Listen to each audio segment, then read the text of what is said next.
우리가 준비하는 게 이제 손해평가사잖아요. 그럼 손해평가사가 뭐냐면, 자, 이거예요. 농업재해보험 손해평가를 전문적으로 수행하는 자로서 농업재해보험법에 따라 국가 전문 자격을 취득한 자 그랬잖아요. 그러니까 지금 뭐냐면 이렇게 이제 농업재해보험이라고 하는 제도가 도입이 됐어요. 그런데 이렇게 농업에 종사하는 사람들은 어때요? 다른 산업과 달리 농업에 종사하는 사람들은 우리가 자연재해라고 하는 태풍이랄지 뭐 폭염, 폭우 어때요? 특히 뭐 요즘은 천재지변이라 할 정도로 그런 기상이변이 점점 더 많아지잖아요. 그런데 우리 농사는 어때요? 자연환경에 노출되어 있어서 그걸 그대로 영향을 받을 수밖에 없는 산업이에요. 인간이 어떻게 해볼 수 있다 없다? 없죠. 물론 대비를 한다고 해도 한계가 있죠. 그런데 이렇게 농업에 종사하는 사람들한테 당신들이 다 알아서 하시오 그러면 농사를 짓겠어요? 못 짓겠어요? 못 짓죠. 요즘 과수농사랄지 논작물, 밭작물 우리가 살기 위해서 인간에게 먹거리 아주 중요한 산업이잖아요. 1차 산업이. 그런데 당신들 알아서 하시오 그러면 갈수록 어때요? 우리가 지구온난화로 인하여 기상이변이 많아지잖아요. 그러다 보니까 농사를 지을 수 있는 환경이 점점 더 열악해집니다. 그러다 보니까 이제 수확량도 떨어지고 그로 인해 수익도 점차 줄어드니까 농사 지어서 먹고 살 수가 없어. 그런데 당신들 알아서 다 책임지시오 이렇게 할 수는 없다 이거야. 그래서 이제 국가가 정책적으로 이런 사람들을 어때요? 돕는 그런 정책이 필요하죠. 그래서 농가 경영에 좀 더 어때 보장을 해주기 위한 제도로서 자 이런 농업재해보험이 도입이 된 거죠. 그러면 이제 이들 농업에 종사하는 사람들이 각종 재해로부터 받을 수 있는 그러한 손실이 크다 보니까 이 손실을 정확히 평가를 해서 말하자면 이제 보험금이 지급되게끔 그 역할을 담당하는 사람이 누구냐 하면은 바로 이거 손해평가사. 그런데 이제 이런 손해평가를 그러면 전문적으로 이렇게 수행할 수 있는 사람이 필요한데 그럼 어떤 사람들이 이 역할을 담당해야 되느냐? 자, 그래서 이제 농업재해보험법이라는 걸 만들어서 여기에서 국가 전문 자격 시험 제도를 도입을 합니다. 그래서 이제 여기에 이제 손해평가사 이제 시험 제도가 이 법 안에 이제 들어왔죠. 그렇게 해서 이제 여러분이 지금 준비하고 있는 이 시험 이게 이제 바로 손해평가사 자격 시험이에요. 우리가 1차, 2차에서 다 합격을 해서 이제 자격을 따는데 이게 그래도 국가가 인정하는 전문 자격이다 이거죠. 그래서 이제 이런 것을 전문으로 할 수 있는 자질과 능력을 갖춘 사람을 어때요? 양성을 해서 그래서 이제 이 농업재해를 정확히 평가함으로써 보험금이 지급이 되게끔 이 역할을 담당하는 사람이 이제 필요한 거죠.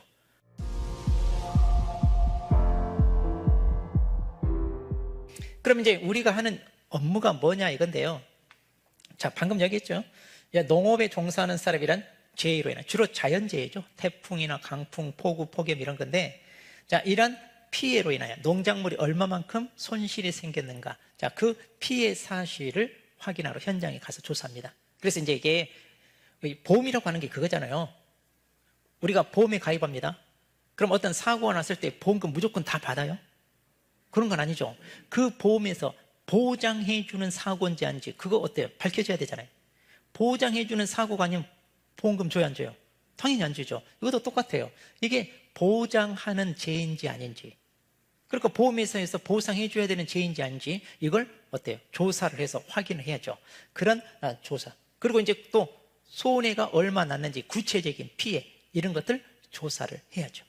자, 그거 역하는 게 이제 우리 역할. 그 다음에 이제 보험 가액 및 손해액의 평가 그러는데 자, 여기서 이제 보험 가액이라고 하는 것은 뭐냐? 그 보험 가입 대상이 되는 물건 있죠? 그러니까 우리 농작물이랄지 가축 재해보험이라면 소, 돼지 이런 것들. 그럼 그런 것들이 자, 특히 가축을 예로 들면 소 한 마리가 폐사를 했어요. 그럼 이제 이렇게 소가 죽었기 때문에 거기에 대해서 보험금이 나가야 되는데 그러면 얼마짜리 소가 죽었는지 소 한 마리가 가지고 있는 가치가 얼마인지 이걸 평가를 해야죠. 그래야 손해액을 우리가 산정할 수 있죠. 그러죠? 그래서 소 한 마리가 500만 원짜리다? 그럼 500만 원짜리 소 한 마리가 폐사했다? 그럼 당연히 손해도 얼마가 되겠어요? 500만. 그러니까 그 물건이 가지고 있는 가치, 이걸 금전적으로 평가한 걸 갖다가 보험 가액이라고 그래. 그럼 그게 얼마짜리인지 평가를 해서 그리고 이제 손해액을 산출한 다음 보험금이 지급이 되죠. 그러니까 이제 우리가 보험에 가입했을 때는 어때요? 송아지로 가입을 하죠. 그럼 송아지 가입할 때는 100만 원으로 가입했어요? 자, 한 1년 정도 키웠어요. 그럼 덩치도 커지죠. 가격이 올라요, 안 올라요? 당연히 오르죠. 그러면 자, 1년이 지나서 폐사했을 때 그 보험이 가입했을 때 금액하고 1년 지났을 때 가격하고 같아요, 달라요? 다르죠. 그러니까 그 가액을 평가를 해야 된다고 얘기해요. 그렇게 해서 이제 손해액을 산정하고 거기에 따라 보험금이 지급되게끔 우리가 그 역할을 하는 거예요. 자, 그리고 이제 그 밖에 손해평가에 필요한 사항 해가지고 이제 각종 행정적인 업무들 있잖아요. 그런 것들도 있습니다. 그러니까 주로 이거 1차, 우리 1차 하시는 분들 이거 시험에 잘 물어봐요. 손해평가서 업무가 아닌 거 해가지고 피해 사실 확인, 보험가액 평가, 손해액 평가. 그리고 이제 우리 사지선다잖아요. 여기다 다른 거 집어넣어가지고 다 골라라. 이렇게 자주 나오죠. 예. 가입할 때. 그거 이제 배워요, 우리가. 네, 이제 그거 어떻게 다 정해져 있어요, 그게. 그래서 가축 같으면 몇 개월 됐느냐 해가지고 가입할 때 거의 그 표준 가격이 딱딱 그 도표로 이렇게 정해져 있습니다.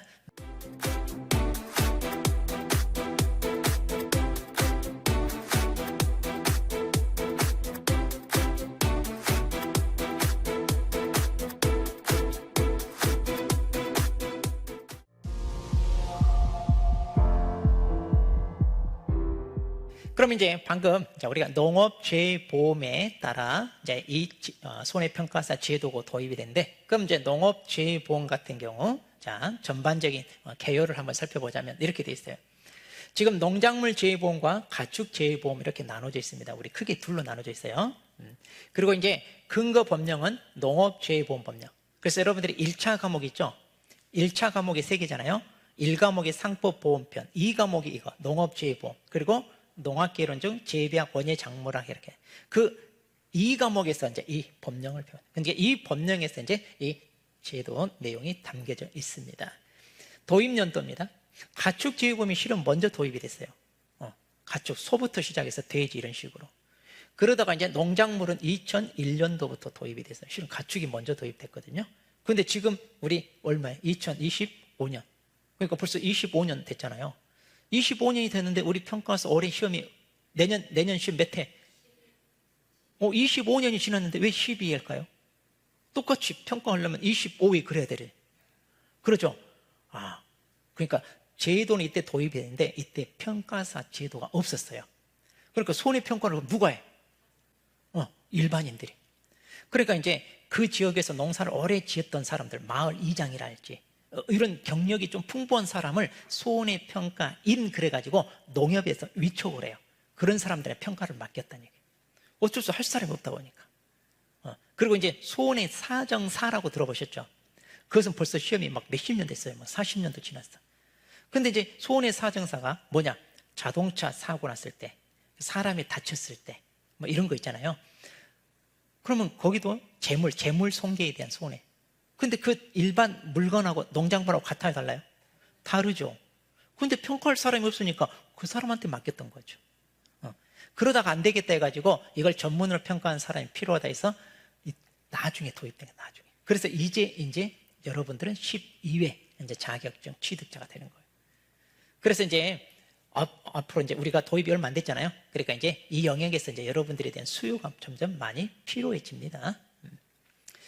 자, 품목은요, 지금, 올해 2025년을 기준으로 총 76개인데요. 갈수록 점점 늘어나고 있습니다. 우리 품목은. 그래서 농작물 품목은 점점 더 늘어난다는 얘기는 뭐냐? 보장이 넓어진다. 그래서 이제 2025년도 올해 이게 추가가 생겨요. 그럼 이거 내년에 시행돼요.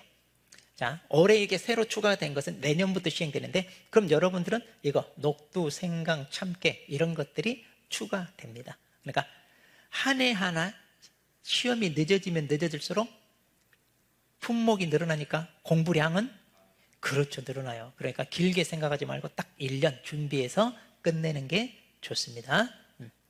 그리고 이제 가축은 총 16개 축종이에요. 16개. 가축은 16개. 자, 여기 보면 그래서 이제 우리가 소, 돼지, 말 그리고 이제 오리, 닭 많이 있잖아요. 이런 게 가금류라고 하는데 그리고 이제 사슴, 양, 꿀벌 이런 거 통해서 토탈 16개가 보험 가입 대상이 됩니다. 자, 그러면 이제 재해보험 사업자, 흔히 우리가 보험회사라고 하죠. 그럼 이 보험회사, 우리 여러분 건강보험 많이 들으시죠? 근데 보험회사가 몇 개예요? 몰라, 너무 많아. 그러죠? 그런데 우리 농작물 지보험은요, NH, 그러니까 농협이죠. 농협 손해보험 여기서만 해요. 왜냐하면 이 제도가 이때 맨 처음에 도입이 됐을 때 민영보험회사도 많이 했어요. 그런데 하필이면 맨 처음 도입되는 시점에 우리나라에 어마어마하게 피해를 준 태풍이 왔어요. 자, 태풍이 한 번 오면 우리나라 한반도를 전체를 쓸고 가니까 그 피해액이 어때요? 어마어마하게 보험회사가 감당을 해 못해? 다 부도가 나가 생겼어요. 그래서 이거 돈벌이 되는 장사가 아니다 해가지고 다 손들고 떨어져 나간 거예요. 근데 이 제도를 도입했으니까 누군가는 해야 돼. 그래서 야, 안 되겠다, 니네가 해라 해가지고 NH한테 총대 메고 니네가 해라 하고 국가가 여기 지정을 한 거예요. 그래서 지금 NH가 총대 메고 하고 있는, 다른 민영보험회사 다 떨어져 나갔어요. 그런데 가축은요, 태풍이 와도 뭐 소가 그렇게 막 떠밀려 갔다 뭐 이런 거 그렇게 드물잖아요. 그러니까 이것은 해도 되거든. 그래서 가축은 이렇게 KB, DB, 한화, 현대 이렇게 민영보험회사도 여기 들어와 있습니다. 가축은. 그 다음에 이제 보장하는 지혜.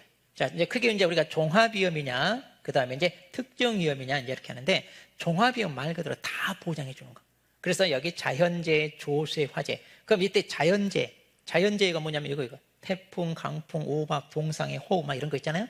이런 자연재해는 다 보상해 주고, 조수에는 이제 새와 짐승. 새로 인한 피해 많아요. 농작물 쪼아먹고. 그 다음에 특히 멧돼지나 고라니, 피해가 막 고구마나 옥수수는요, 피해가 극심해요. 특히 사과 과수원도 그래요. 산자락 밑에 있는 과수원은요, 얘네들 피해 무시 못해요. 요즘 갈수록 먹기 힘드니까 얘네들도 막 침범 많이 하잖아요. 그리고 이제 화재로 특히 하우스 같은 거 불타고 축사가 불타고 이런 거 있잖아요. 자, 이런 거 다 보장해 주고요. 일부 품목은 이제 병충해도 보장이 돼요. 근데 여기 조심하세요. 병충해는 다 보장해 주는 게 아니에요. 근데 가끔 우리 뉴스에 병충해랑 농작물 피해가 크다 그러면 사람들은요, 저거 보장 받는데 뭔 걱정이냐 이런 얘기 많이 해요. 저 주변에 많이 들었어. 근데 품목마다 병충해가 다 있는데 다 보장이 안 돼요. 현재 우리나라 4개밖에 안 돼요. 병충해 보장하는 품목이. 가장 대표적으로 감자와 고추는 다 보장이 되고요. 그 다음에 벼 같은 경우는 총 7개 병충해만. 그리고 과수 중에는 복숭아가 세균 구멍병이라고 딱 그거 하나만 보장해줘요. 그러니까 다른 거 보장해줘야 안 해줘요? 안 해줘요. 근데 사람들 잘 몰라. 그러니까 병충해 발생 안 되게 농가들 신경 써야 돼요, 안 써야 돼요? 써야 돼요. 이건 보장이 안 돼요. 근데 이제 앞으로 조금 보장 범위를 넓혀준다고 이제 그렇게 하고 있으니까 좀 다행이긴 한데. 자, 그 다음에 특정 위험은요, 태풍, 강풍이나 우박 이렇게 몇 가지만 보장해 주겠다 이런 게 있어요. 다 보장해 주는 게 아니라. 그래서 이제 이런 경우는 이제 보통 특약으로 가입하는 경우도 있고 그래요. 그래서 이제 품목마다 그 특성이 있어요. 굳이 다른 자연재해 피해가 없고 특정 이란 재해만 피해를 있는 이란 품목들이 이제 여기 특정 위험에 해당합니다. 자, 이런 거 앞으로 배울 거고요. 가축도 이제 자연재해 있죠. 폭설이 내려서 축사가 무너진다든가 하우스는 아니고 뭡니까? 이렇게 돼지나 이렇게 매몰되는, 또 특히 폭염. 올 여름에 폭염 때문에 혹시 뉴스 보셨어요? 돼지나 특히 닭, 오리가 폐사 많이 하죠. 그리고 바다에서 키우는 뭐예요? 생선도 막 이번에 우럭이면 뭐 다 폐사하잖아요. 엄청 그 신경을 써야 되는데, 그러던 때 얘네들도 이제 그런 피해가 있고요. 그리고 이제 특히 화재가 있죠. 축사 화재. 그리고 가축은 이제 질병들이 있잖아요. 이런 거 보장해주는 이런 제도가 바로 농업재해보험. 자, 그런데 이거는요, 국가가 정책적으로 지원을 해줘요. 자, 그래서 이제 이걸 일명 정책보험이라고 하는데, 보험료를 국가에서 지원해 줍니다. 그래서 이제 이런 농업이나 축산업에 종사하는 사람들이 이 보험에 가입을 해서 보장을 받을 수 있게끔 이렇게 정책적으로 이렇게 좀 지원합니다. 그래서 이제 보험료의 일정 비율을 이렇게 지원해 주고, 그리고 아까 농협 여기 니네가 총대 메고 해 그랬잖아요. 근데 이것도 수지가 맞아야 하지. 믿지고 장사하겠어 안 하겠어요? 사업하는 사람이 할 리가 없죠. 그래서 이제 국가가 부가보험료라고 이 사업하는 사업 주체 보험회사한테도 운영비랄지 경영비라고 하는 거 그것도 지원을 해줘요. 우리가 지원해 줄 테니까 니네가 해라. 이렇게 해서 이제 이거 지원을 받습니다. 또 가축도 마찬가지 이렇게 지원을 해줍니다. 그래서 이제 농가가 안정적으로 농사를 짓거나 가축을 키울 수 있게끔 이렇게 일종의 이제 정책 보험이다 이렇게 보시면 됩니다.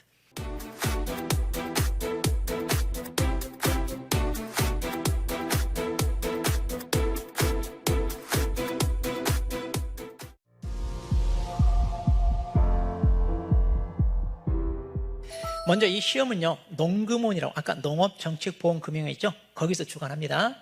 그런데 이제 시험 자체는 한국산업인력공단에 여기다 맡겼어요. 위탁을 했어요. 그래서 여기서 이제 시험을 지금 실시를 하고 있습니다. 자, 응시 자격은요, 일단 학력, 성별, 영역, 국적 구분이 누구나 볼 수 있습니다. 자, 그런데 2차는요, 이거 이제 중요한데, 당해 연도, 그리고 직전 연도 1차 합격자. 그러니까, 우리가 내년 5월 정도 1차 시험이 있어요. 그럼 5월에 1차 합격하요. 바로 한 8월 달에 2차가 있는데, 그때 바로 보셔도 돼. 근데 그때 2차가 안 됐어.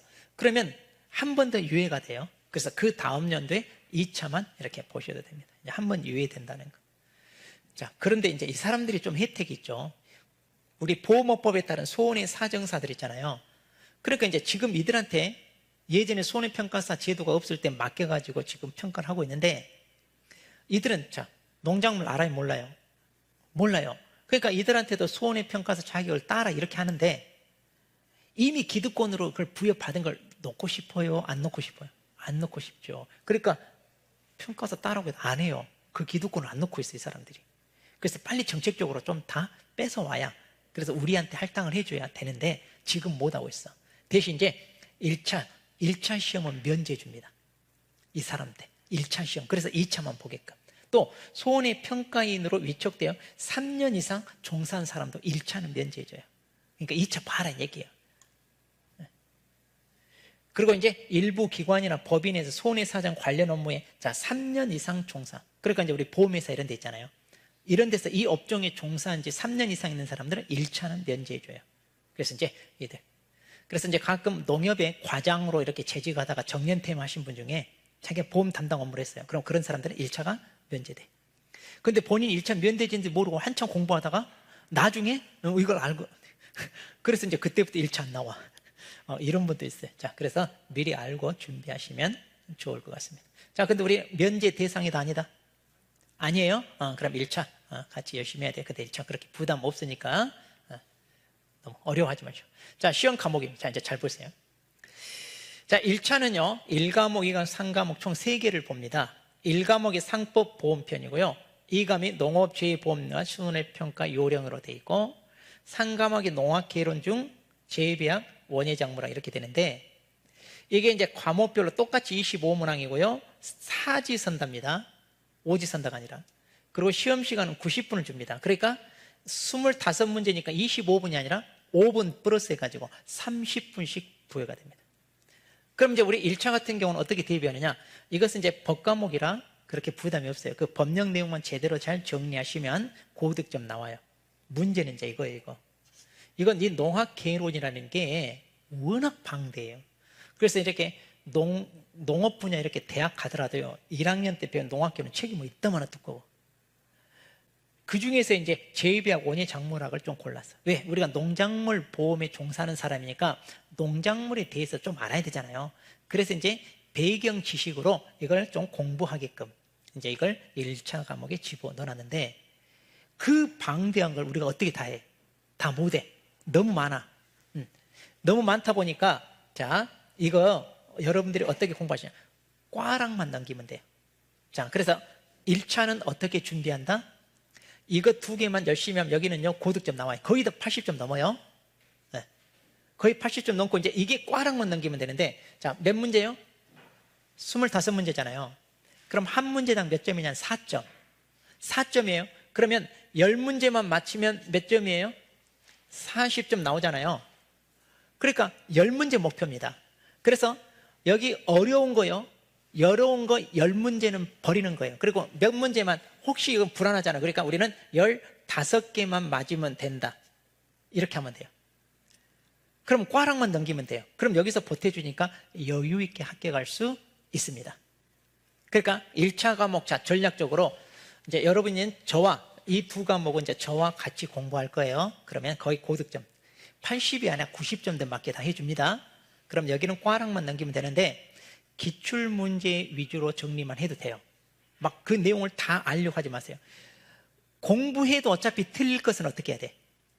공부해도 틀릴 것은 버리는 거예요.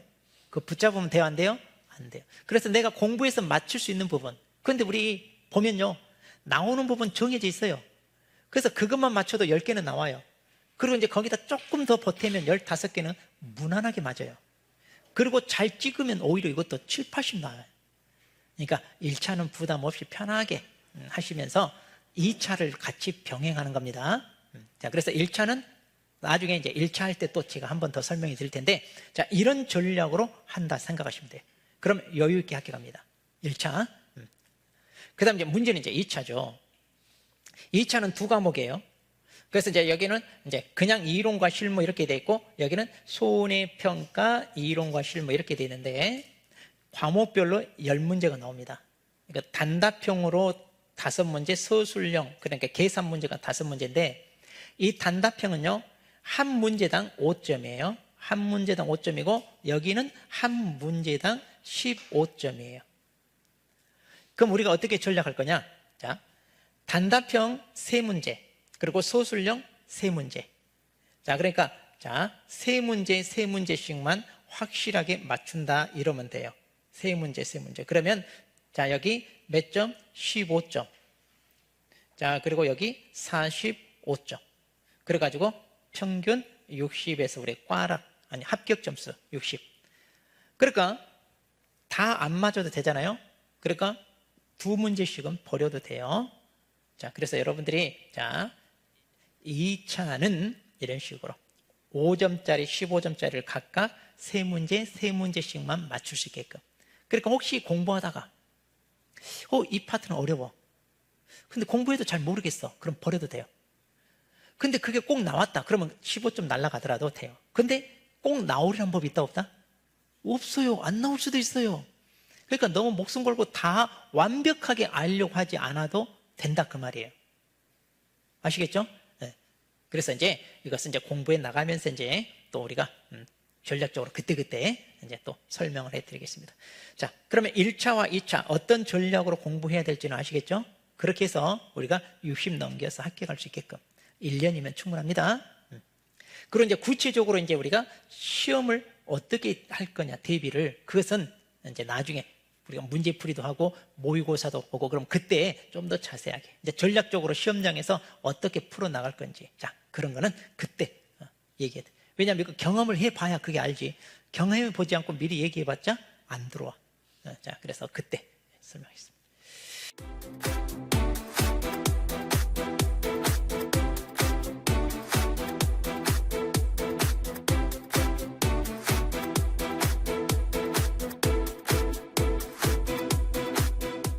자, 그러면 최근 7개년 합격 현황을 한번 보도록 하겠습니다. 자, 우리가 준비하는 시험입니다. 자, 이제 올해 이제 10일에 시험이 치러졌습니다. 자, 그럼 1차 같은 거 봐봐요. 응시 인원, 여기다 이제 적었잖아요. 근데 이제 점점 응시 인원은 이제 늘어가고 있습니다. 그래서 지금 14,000명 이렇게 됩니다. 근데 합격 인원을 보니까 꽤 많아. 그래서 합격률 봐봐요. 자, 거의 어때요? 70%. 그래서 작년보다 이번에 더 많이 합격했어요. 그러니까 거의 합격률은 뭐다? 1차는 70%. 그러니까 1차는 거의 합격해요. 그러니까 공부를 하고요, 시험장에 가신 분들은 거의 합격했다고 보시면 돼. 그러니까 원서 접수하고 사진 생겨서 시험장 못 갔다?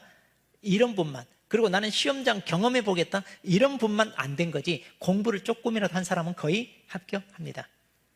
자, 그래서 이제 1차 같은 경우는 우리가 이제 한 천천히 1월부터 뭐 해도 되고요. 그래서 근데 이제 좀 쫓기듯이 하면 불안하니까 좀 여유 있게 뭐든지 일찍 이렇게 시작하면 좋기는 해요. 그래야 마음에 여유가 있어야 공부도 잘 되지. 뭐든지 쫓기듯이 하면 안 돼.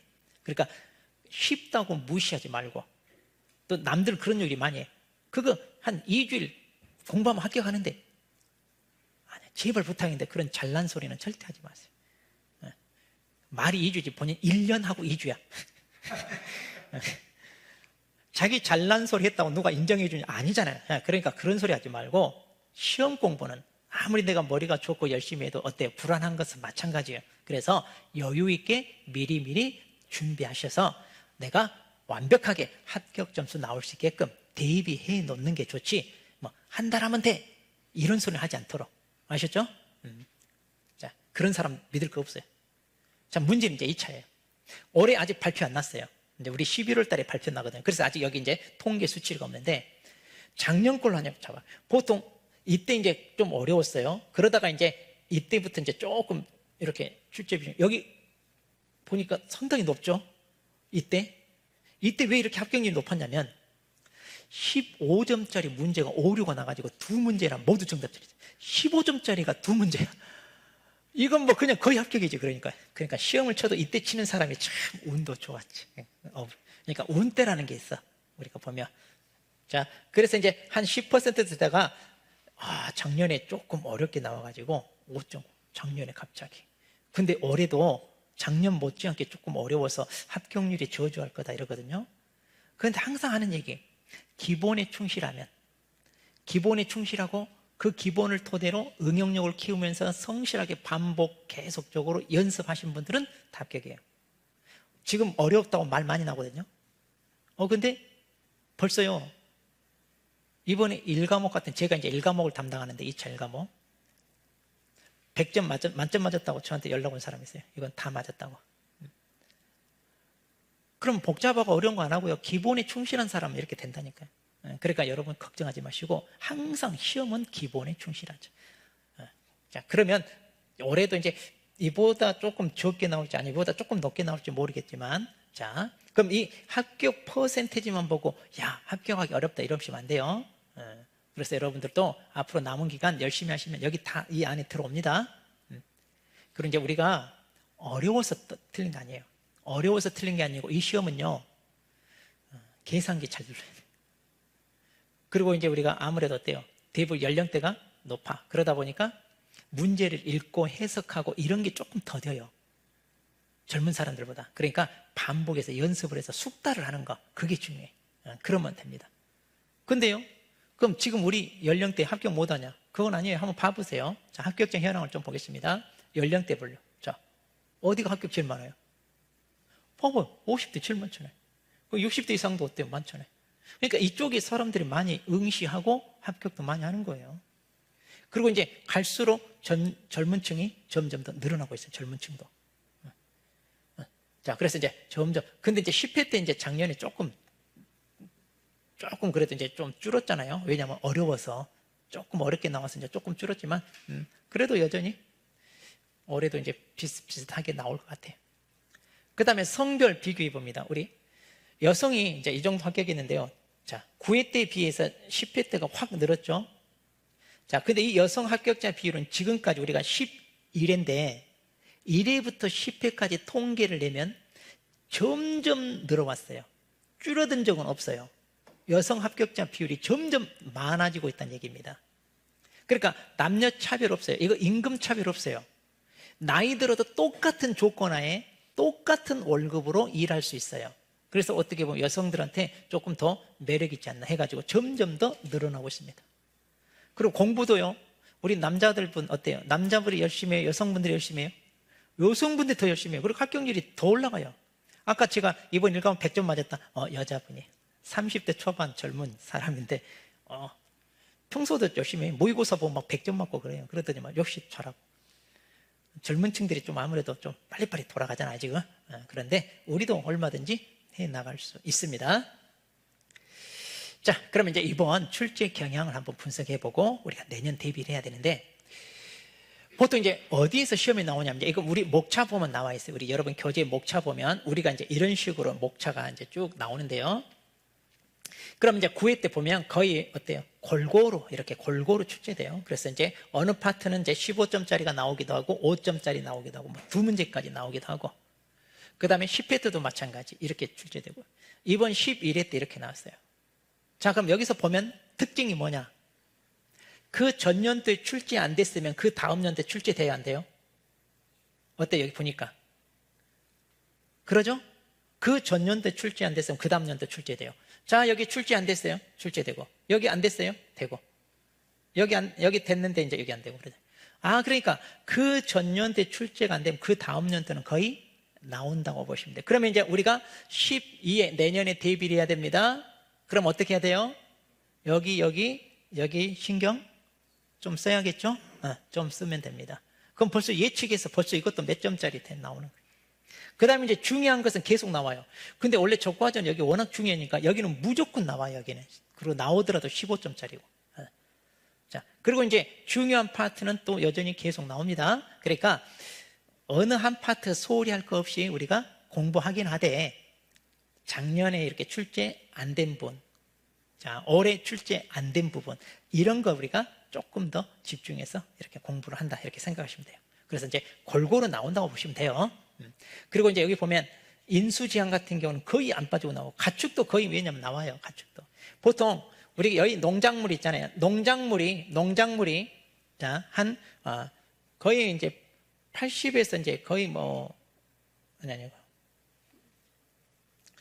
80% 이상. 그리고 이제 가축이 한 15에서 20% 이렇게 나오거든요. 그러니까 이제 80에서 이거 85 이렇게 정도 나오고, 여기는 이제 15에서 20 가축은. 그러니까 이제 가축은 15점짜리 나오거나 5점짜리 두 문제 나오거나 그러거든요. 가축은 꼭 나오니까 봐야 되고요. 그리고 인수지향 목적물도 꼭 나오니까 정리하시고, 그럼 이건 반드시 나온다는 거 정리하시고, 안 나오고 출제 가능이 있는 거 정리하고, 이것만 해도 얼추 합격 점수 나와요. 그러니까 우리는 학문 탐구하기 온 게 아니죠. 어때? 진리 탐구하기 위해서 왔어요? 아니에요. 우리는 시험을 위한 공부야. 시험을 위한 공부 목적이 뭐예요? 합격이잖아요. 그럼 합격에 맞는 공부하라 이거예요. 엉뚱한 거 하지 말고. 자, 그래서 일단 합격하기 위한 전략적인 접근으로 공부하시면 시행착오 겪지 않고 수월하게 공부해 나갈 수 있다는 얘기예요. 자, 그러면 이제 출제 경향을 보면요, 이번 시험은요 그냥 기존의 단순한 계산 문제가 아니라 일종의 새로운 유형으로 변화되는 경향이 있습니다. 예전에처럼 단순 계산이 아니라. 그럼 어떻게 대비해야 되느냐? 이론서 꼼꼼히 연습해야 돼요. 우리 이 교재 있잖아요. 이 교재 꼼꼼히 보시면 돼요. 꼼꼼히. 자, 그리고 이제 여전히 실전 연습을 통해 숙달하는 거 중요해요. 우리 계산 문제다 보니까 시간이 참 부족해서 안 됐다 이런 분들이 많거든요. 근데 이제 새로운 유형이라 하더라도 여전히 숙달을 해 놔야 된다는 거. 자, 그리고 난이도 조절을 위한 함정 문제가 많이 이번에 좀 출제가 됐어요. 왜냐하면 이번엔 떨어뜨리기 위한 시험이에요. 이 시험은 합격시켜주기 위한 시험이 아니라. 그러다 보니까 이제 함정 문제를 많이 파는데, 그래도 여기 함정이 어때? 빠지지 않기 위해서는 나름대로 어때요? 기본기가 탄탄해야 돼. 그러니까 항상 저는 기본을 강조하는데, 기본을 탄탄히 하고 응용력을 키우면 함정이 뭔지 딱 보여요, 눈에. 그리고요, 최근의 경향이 이거예요. 이거 좀 신경 쓰세요. 5점짜리 문제가 거의 15점 수준으로 나와요. 그러니까 예전에 5점짜리는 그냥 단순히 단답형, 가로놓기 해가지고 집어넣는 거. 그런데 최근에는 이 5점짜리가 15점처럼 계산해야 되게끔 그렇게 나와요. 자, 그러니까 이제 더더욱이나 계산 문제를 숙달해야 된다는 얘기. 자, 그 다음에 문제 주권. 이게 작년하고 올해 특징이 이거예요. 그동안 경향을 완전히 벗어났어요. 자, 10회 때와 11회 때가 문제 조건을 길고 다양하게 해서 문제 읽는데 시간이 많이 걸려요. 자, 그래서 이제 이런 경우는요, 조건을 잘 보셔야 돼요. 그리고 시간 안배하는 훈련, 이거 중요합니다. 그래서 이제 주어진 조건을 통하여 어떻게 풀어나가야 될지 빨리 캐치해가지고 푸는 사람이 이제 합격하는 거죠. 자, 이것은 이제 연습해야 돼요. 방법이 없으니 같이 우리가 연습할 거예요. 자, 그리고 아주 사소한 내용도 이제는 출제가 돼요. 그러니까 어느 하나 빠뜨리지 않고요, 이제 우리가 점검을 다 해야 돼. 이제 시험이 횟수가 거듭될수록 당연히 어려워지는 건 있거든요. 그래서 꼼꼼하게 다 암기도 철저해서 놓치지 않게끔 자, 이런 이제 해야 됩니다. 그래서 우리가 자투리 시간을 활용해서 앞으로 이제 암기해야 될 것들, 그런 것들 다 프린트 자료로 만들어 드릴 거예요. 그래서 암기해야 될 것 프린트 자료로 미리미리 줄 테니까 자투리 시험에 있어 미리미리 외우세요. 보통 우리 암기할 것은 천천히 외운다 그러는데 안 그래요. 저는 반대예요. 암기할 것은 마음의 여유가 있어야 암기가 잘 돼요. 마지막에 외운다? 시간에 쫓기면 안 외워져요. 그러니까 이런 건 여유 있을 때 반복해서 미리미리, 특히 자투리 시간 이용해서 외우시기 바랍니다. 자, 그리고 이제 신규 품목. 자, 우리 내년에 신규 품목 들어오잖아요. 아까 생강이나 참깨 이런 거 들어온다고 그랬죠? 그런 것들. 그리고 이제 개정된 내용들, 이런 것들이 바로바로 출제돼요. 예전에는 안 그랬어요. 그런데 지금은 출제되니까 어쩔 수 없어요. 이거 바로바로 정리 잘 하시면 돼요. 자, 그러니까 이런 것을 여러분들이 하는 게 아니라 제가 다 안내합니다. 그리고 수업 시간에 제가 이 방침대로 끌고 갈 거예요. 그러니까 여러분들 어떻게 하면 된다? 따라오시면 돼요. 잘 따라. 자, 그러면 이제 우리 2차 1과목. 이제 제가 1과목을 담당합니다. 자, 제가 이제 1차 과목 중에 상법하고 농업지회보험법, 그리고 이제 2차 1과목을 제가 이제 담당할 건데, 그러면 자, 이 커리큘럼, 자, 일단 우리 9월, 11월 이때는 지금 이게 2022년도 이론서입니다. 이걸로 2026년 새로운 교재 나올 때까지 같이 할 거예요. 그래서 이제 가장 기본적인 내용을 습득하되 이제 용어 같은 것들 명확히 알 수 있게끔. 자, 그리고 이제 기출 경향 파악을 하면서 이제 보충 자료로 나갈 거예요. 그리고 이제 12월, 1월, 2월. 자, 이때가 이제 가장 중요합니다. 이제 우리가 시험을 대비하기 위한 모든 내용을 이때 다 정리할 거예요. 그래서 기출문제 정도는 우리가 다 해결할 수 있게끔. 그리고 이제 3월 달에, 자, 이거 아마 전국에서 여기만 있어요. 다른 학원은 이 커리큘럼이 없어요. 우리만 있습니다. 그래서 3월 한 달 동안에 우리가 기출문제를 풀어보면서 경향을 파악하고 대비할 수 있게끔. 자, 그래서 기출문제집이 있습니다. 그걸로 지론. 그리고 이제 문제만 푸는 게 아니라 이론도 압축해서 정리하면서 어때요? 한번 확실하게 이제 한 달 내에 이걸 다질 겁니다. 그런 다음에 이제 4월 심화 과정인데 이때 이제 2026년도 이론서가 나옵니다. 해마다 교재가 나와요. 우리 아까 농금원이라고 있죠? 거기에서 교재가 새로 나옵니다. 왜냐하면 약관이 개정돼서 그 내용이 반영된 새로운 교재. 자, 그러면 이제 여기서 신설된 내용, 개정된 내용 이제 정리하고, 그 다음에 우리가 이때 배웠던 내용을 이제 깊이 있는 내용까지, 그래서 15점짜리 문제 다 해결할 수 있게끔 다 공부를 끝낼 거예요. 그리고 이제 이때 6월, 7월은 문제풀이합니다. 이때 이제 당연히 문제집을 가지고 진행을 할 거예요. 2달간. 물론 이제 내용 정리도 하면서. 그리고 중간에 이제 하루 날 잡아서 최종 마무리 특강. 하루 날 잡아서 특강을 합니다. 그러면 이제 이 자료를 가지고 여러분 시험 볼 때까지 이제 정리를 하시면 돼요. 자, 그리고 이제 최종 모의고사인데, 이제 우리가 보통 8월 말이었거든, 올해. 8월 말, 9월 초 그래요. 그러면 한 달간 한 모의고사 볼 수 있는 시간. 올해는 이게 4회 했거든요, 4회. 근데 이제 실전 연습이 중요하다 해서 이제 내년에는 이거를 한 7회 정도로 더 늘려서 연습을 더 많이 하게끔 그렇게 할 거예요. 자, 그렇게 해서 이제 답안 작성하는 거, 시간 안배하는 거, 이건 충분히 연습을 시켜서 시험장 갈 수 있게끔 그렇게 진행을 할 겁니다. 자, 우리는 시험을 위한 공부라고 그랬습니다. 진리 탐구가 아니라고 그랬어요. 그럼 가장 중요한 건 뭐냐면 이거예요. 합격. 그러니까 뭐냐, 목표가 뚜렷해야 돼. 공부하다 슬럼프 옵니다. 분명히 옵니다. 지치고 힘들어요, 여름에. 자, 그럴 때 내가 왜 이 공부를 하기로 했는지 다시 한번 다잡고, 그 다음에 시험을 위한 공부는 교재가 중요해. 이것저것 보지 말고 여기 있는 것만 보세요. 제발 부탁인데, 우리 인터넷, 유튜브 떠돌아다니는 막 이것저것 자료 가지고 보는데요, 오류투성이에요. 그거 보지 마세요. 그 시간 낭비고요. 지식이 분산돼요. 하나를 2번, 3번, 4번 보는 게 낫지, 교재 서로 다른 거 5권을 한 번 보는 거 아무 의미가 없어요. 그러니까 여기저기 떠돌아다니는 그 찌라시, 그 자료들 하지 마세요. 여기 있는 걸로 하세요. 그리고 여러분한테 합격을 하기 위해 가장 안내를 할 수 있는 사람, 이게 중요해요. 이게 3박자가 갖춰지면 합격입니다. 자, 그러면 여러분이 여기를 선택했으면 이건 갖춰진 거예요. 자, 이거 갖춰졌어요. 이것도 갖춰졌어요. 자, 이거 갖춰졌나요? 갖춰졌어요. 이제 여러분은 이것만 하면 돼. 자, 그렇게 해서 따라만 오면 합격할 수 있게끔.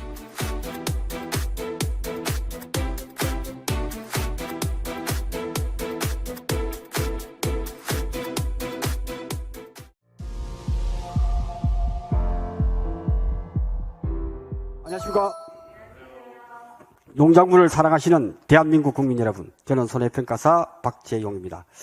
자, 오늘은 OT 겸해서 쭉 현재 우리 농작물 손해평가의 흐름을 먼저 쭉 하고, 여러분이 이제 궁금해하는 그런 내용들을 들어보고 그것을 제가 답변해 드리는, 궁금한 사항이 있을 거 아니에요, 그죠?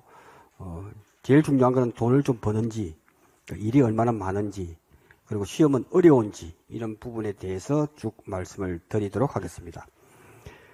저도 2020년, 지금으로부터 6년 전이죠. 6년 전에 제주도에 있을 때 후배가 와서 농작물 손해평가를 하더라고요. 그래서 쭉 들어보니까, 저거 괜찮을 것 같은데, 제가 그룹에 근무할 때 후배였습니다. 그래서 쭉 들어보니까 이거 괜찮을 것 같은데 그때부터 2020년 그때 듣자마자 공부를 하기 시작했어요. 그래서 1차를 열심히 공부하니까 1차는 한 2, 3개월 하니까 뭐 90점 가까이 나와서 쉽게 나와서 야, 2차도 쉽겠지 해서 2차도 그때 이제 공부한 친구가 중학교 때 동기인 S대 경영학과를 졸업한 우수한 성적으로 졸업한 친구도 그래 한번 해보자 해서 같이 해서 같이 1차는 합격했어요. 2차를 만만히 봤죠. 왜냐하면 저는 시험에 떨어져 본 적이 별로 없어. 그래서 혼자 독학 위주로 공부를 많이 했어. 근데 이해가 안 돼, 책이 이해가 안 돼. 우리 오늘부터 공부할 이 책 한 권이면 합격할 수 있단 말이죠. 야, 요거 뭐 별거 있겠나. 근데 의외로 내용을 읽다 보면 쭉 갈 때는 알겠어. 그래서 좀 있다가 이게 무슨 말인지를 모르겠어. 왜냐하면 이게 교재 자체가 업무 방법서로 해서 NH 손해보험사에서 업무 지침서를 만들어요. 업무할 때 유의사항 그게 교재로 만들다 보니까 앞뒤가 안 맞아. 공부하기가 되게 힘들어요.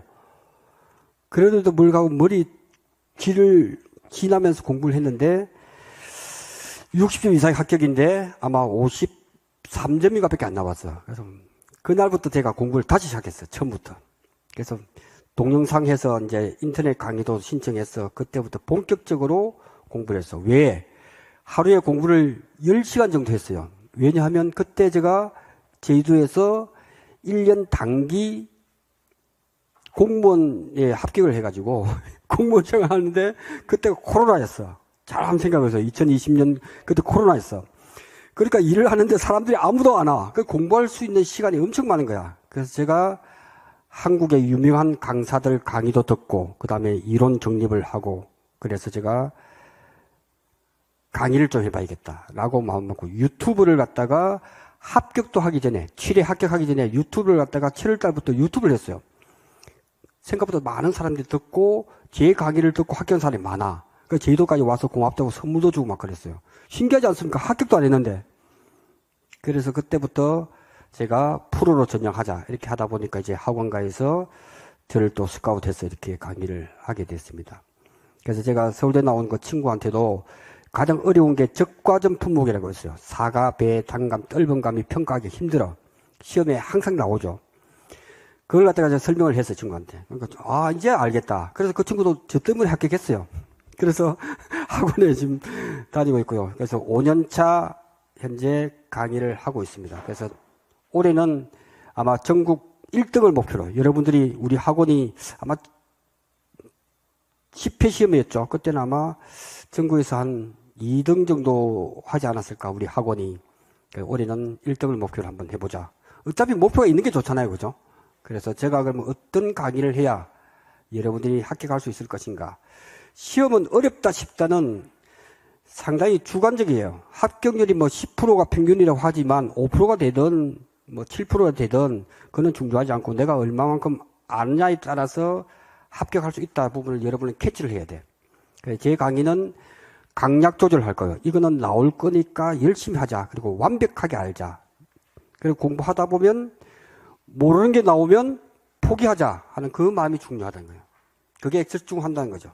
그래서 지금 시험 트렌드가 적당하게 알면 공부 하나하나 똑같아. 시험 문제가. 그러니까 알려고 하면 정확하게 알아야 된다 하는 부분을 먼저 말씀을 좀 드리고요. 그리고 지금 일이 올해 아시겠지만 제가 7회 합격했단 말이죠. 7회. 2021년도 7회 합격이니까 8, 9, 7, 8, 9, 10. 올해가 이제 11회 시험이죠. 11회. 2026년도는 11회 시험이에요. 11회 시험에서는 이제 합격을 위해서 내가 어떻게 포인트를 맞추고 갈 것인가. 그 부분을 말씀을 드릴 거고. 일단은 지금 제가 제주도 소속으로 돼 있어요. 보통 보면 이제 젊은 분들, 20대인 분들도 좀 와 계신데 합격하게 되면 20대 분들은 일이 많은 법인, 우리가 일할 수 있는 게 법인이 있어요, 법인. 회사 소속돼서 하면 일이 많아. 아마 기본적으로 플러스 한 3천만 원 플러스 일을 하는 것에 따라서 한 5, 6천만 원 버는 것 같아요. 제 지인들은 지금. 그리고 저처럼 자유롭게 일하는 사람들은 내가 하고 싶을 때 일할 수 있는 소속이 있어요. 그죠? 경기지회, 전남지회, 부산지회, 저처럼 제주지회에서 전국에 이제 소속된 자기 주소에 가까운데 소속돼서 하면 수입이 들락날락해.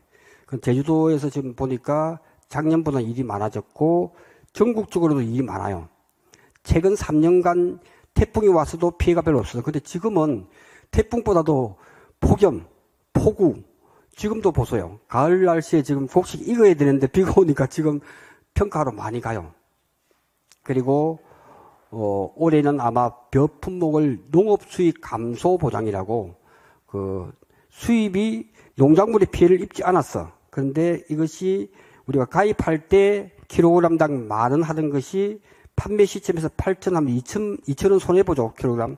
그 가격이 하락했을 때 보장을 해주는 부분에서 중요하다. 왜 중요하냐. 모든 가입 대상을 해서 그걸 우리가 조사를 한단 말이죠. 조사를 한단 말이죠. 왜? 얼마만큼 생산이 될지를 조사하기 때문에 우리 수익과 직결돼요. 그래서 아마 벼 품목이 올해 거의 90% 이상 확정된다면 우리 일이 전국적으로 20% 이상 수입이 늘어날 것 같아요. 할 일이 많아진다는 거죠. 그래서 젊은 사람들은 법인으로 가서 일을 하게 되면 수입이 많을 거고, 나이가 좀 있으신 분은 자기 지역에서 가까운데 아니면 제주도로 와서 1년 살이 하면서 돈 벌면서 보내는 것도 좋은 게 아닌가. 저는 항상 1년에 한 100일 가까이 한 30일 정도에서 40일 정도 일을 해요. 그래서 제가 틈틈이 강의하면서 틈틈이 시간 날 때 한 일주일이라고, 특히 9월달, 10월달은 강의가 없기 때문에 집중적으로 한 달 일해버리면 한 1,000만 원 정도 이렇게 별도의 수입이 됩니다. 왜? 30일 곱하기 30만 원 해서 900만 원 정도. 그래서 한 40일 하니까 한 1,200만 원 되고, 그래서 연금으로 저는 매월 한 100만 원 정도 연금이다 이렇게 생각을 하고서 있으니까 좋아요. 아마도 나이가 제일 많은 사람이 한 70대까지도 일을 할 수 있는 것 같아요. 저는 한 80까지는 일을 할 수 있을 것 같습니다. 그래서 그런 어떤 생각을 가지고 일을 하신다면 좀 좋지 않을까 싶습니다.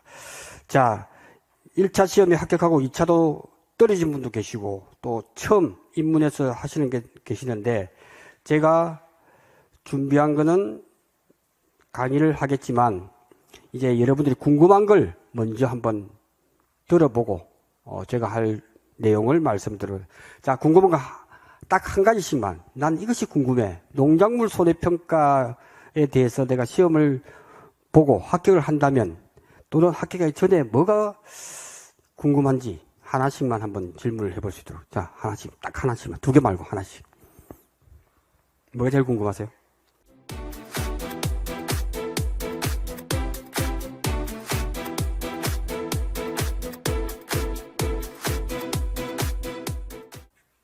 법인 설립은 힘들어요.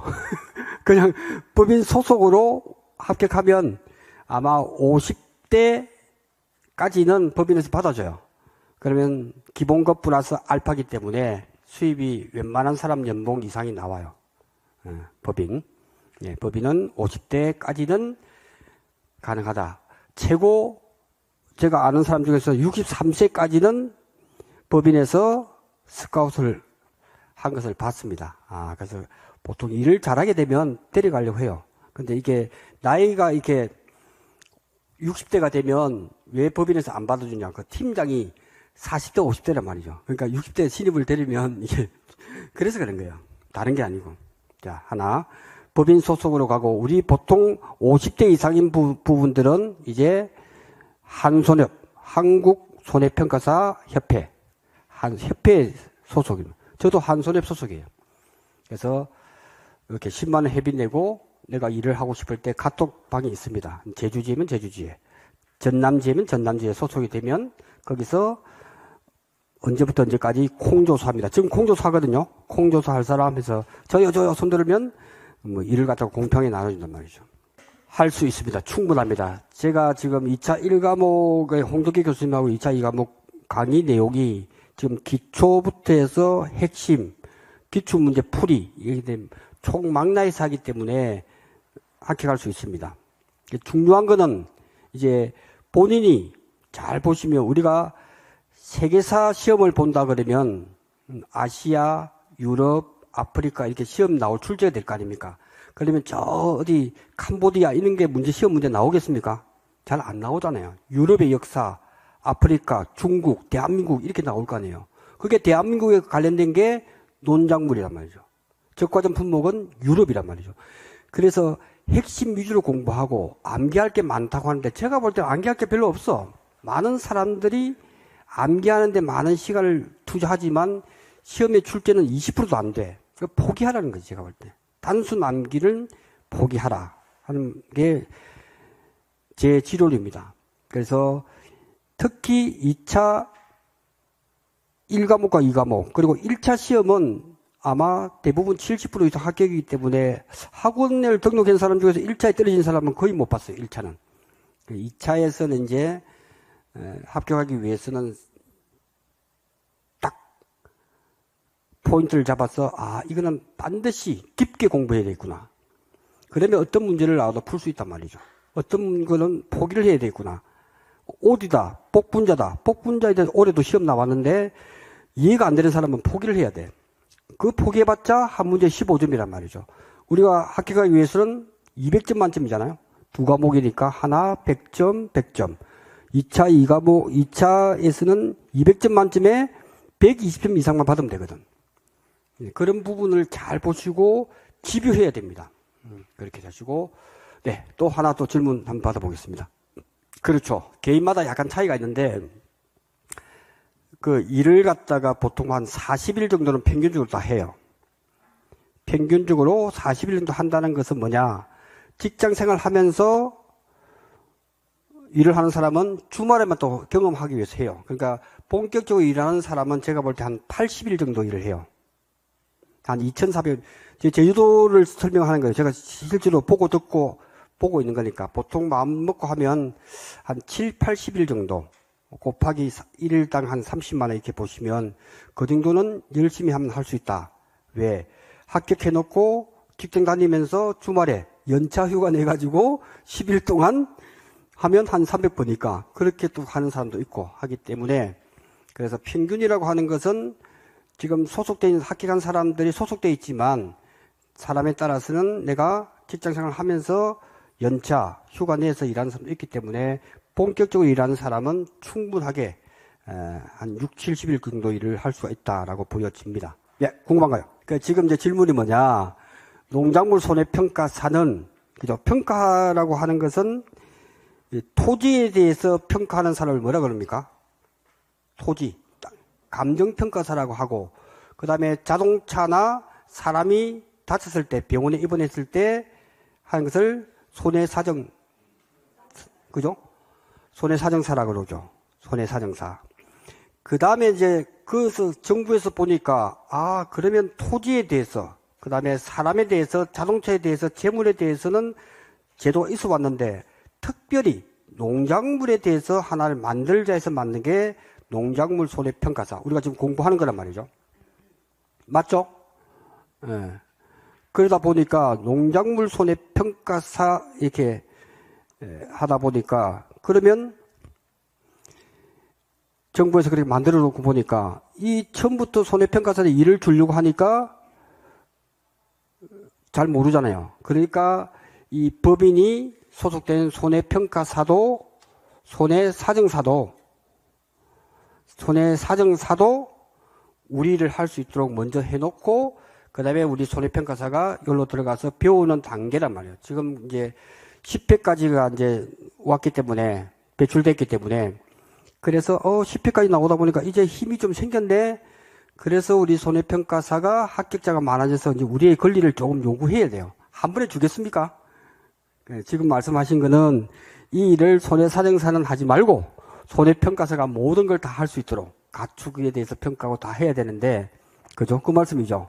그래서 조금 더 힘을 길러야 되지 않을까 싶습니다. 점점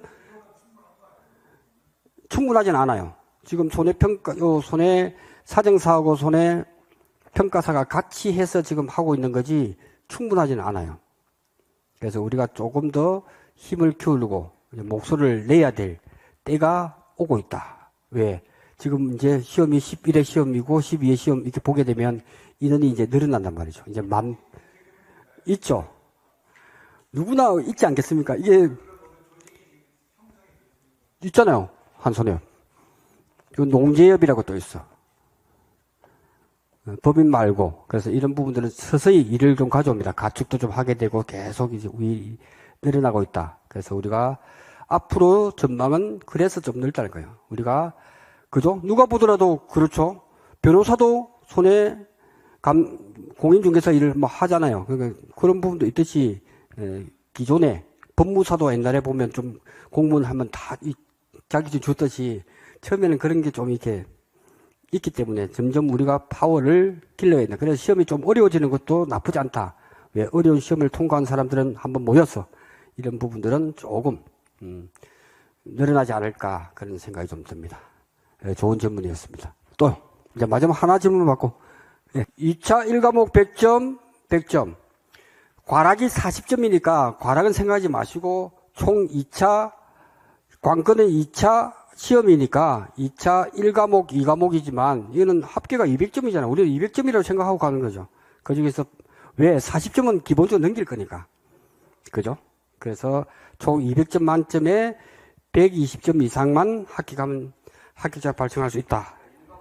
지금 이제 질문이 NH 손보에서 손해보험에서 1위 뭐 예를 들어서 뭐 1조 원 이상이다. 1조 원이 이제 수입을 보험료를 받아들여서 이제 다 줄 거 아닙니까? 그럼 공평하게 법인, 한손협, 농재협을 골고루 주냐? 골고루 주지 않습니다. 법인이 제일 많습니다. 그러니까 많은 게 지금 서서히 우리 한손협이 더 많아지고 있어요. 점점 이제 커지고 있어요. 계속 커지고 있기 때문에 그래서 아까 전에 이야기했던 우리 합격자도 많고 이제 우리의 권리를 조금 더 찾는 그런 부분이 필요하지 않을까 해서 점점 일이 늘어나고 있다. 그리고 전체적으로 지금 기후변화가 심하다 보니까 태풍보다 폭염, 폭우, 폭설 이런 부분들이 더 피해가 크더라고요. 지금 농작물 피해 지금도 있어요. 작년에는 그건 없었거든요. 작년에 가을에 가보면 날씨가 맑고 해서 수확이 됐는데 지금 최근에 비가 많이 왔죠.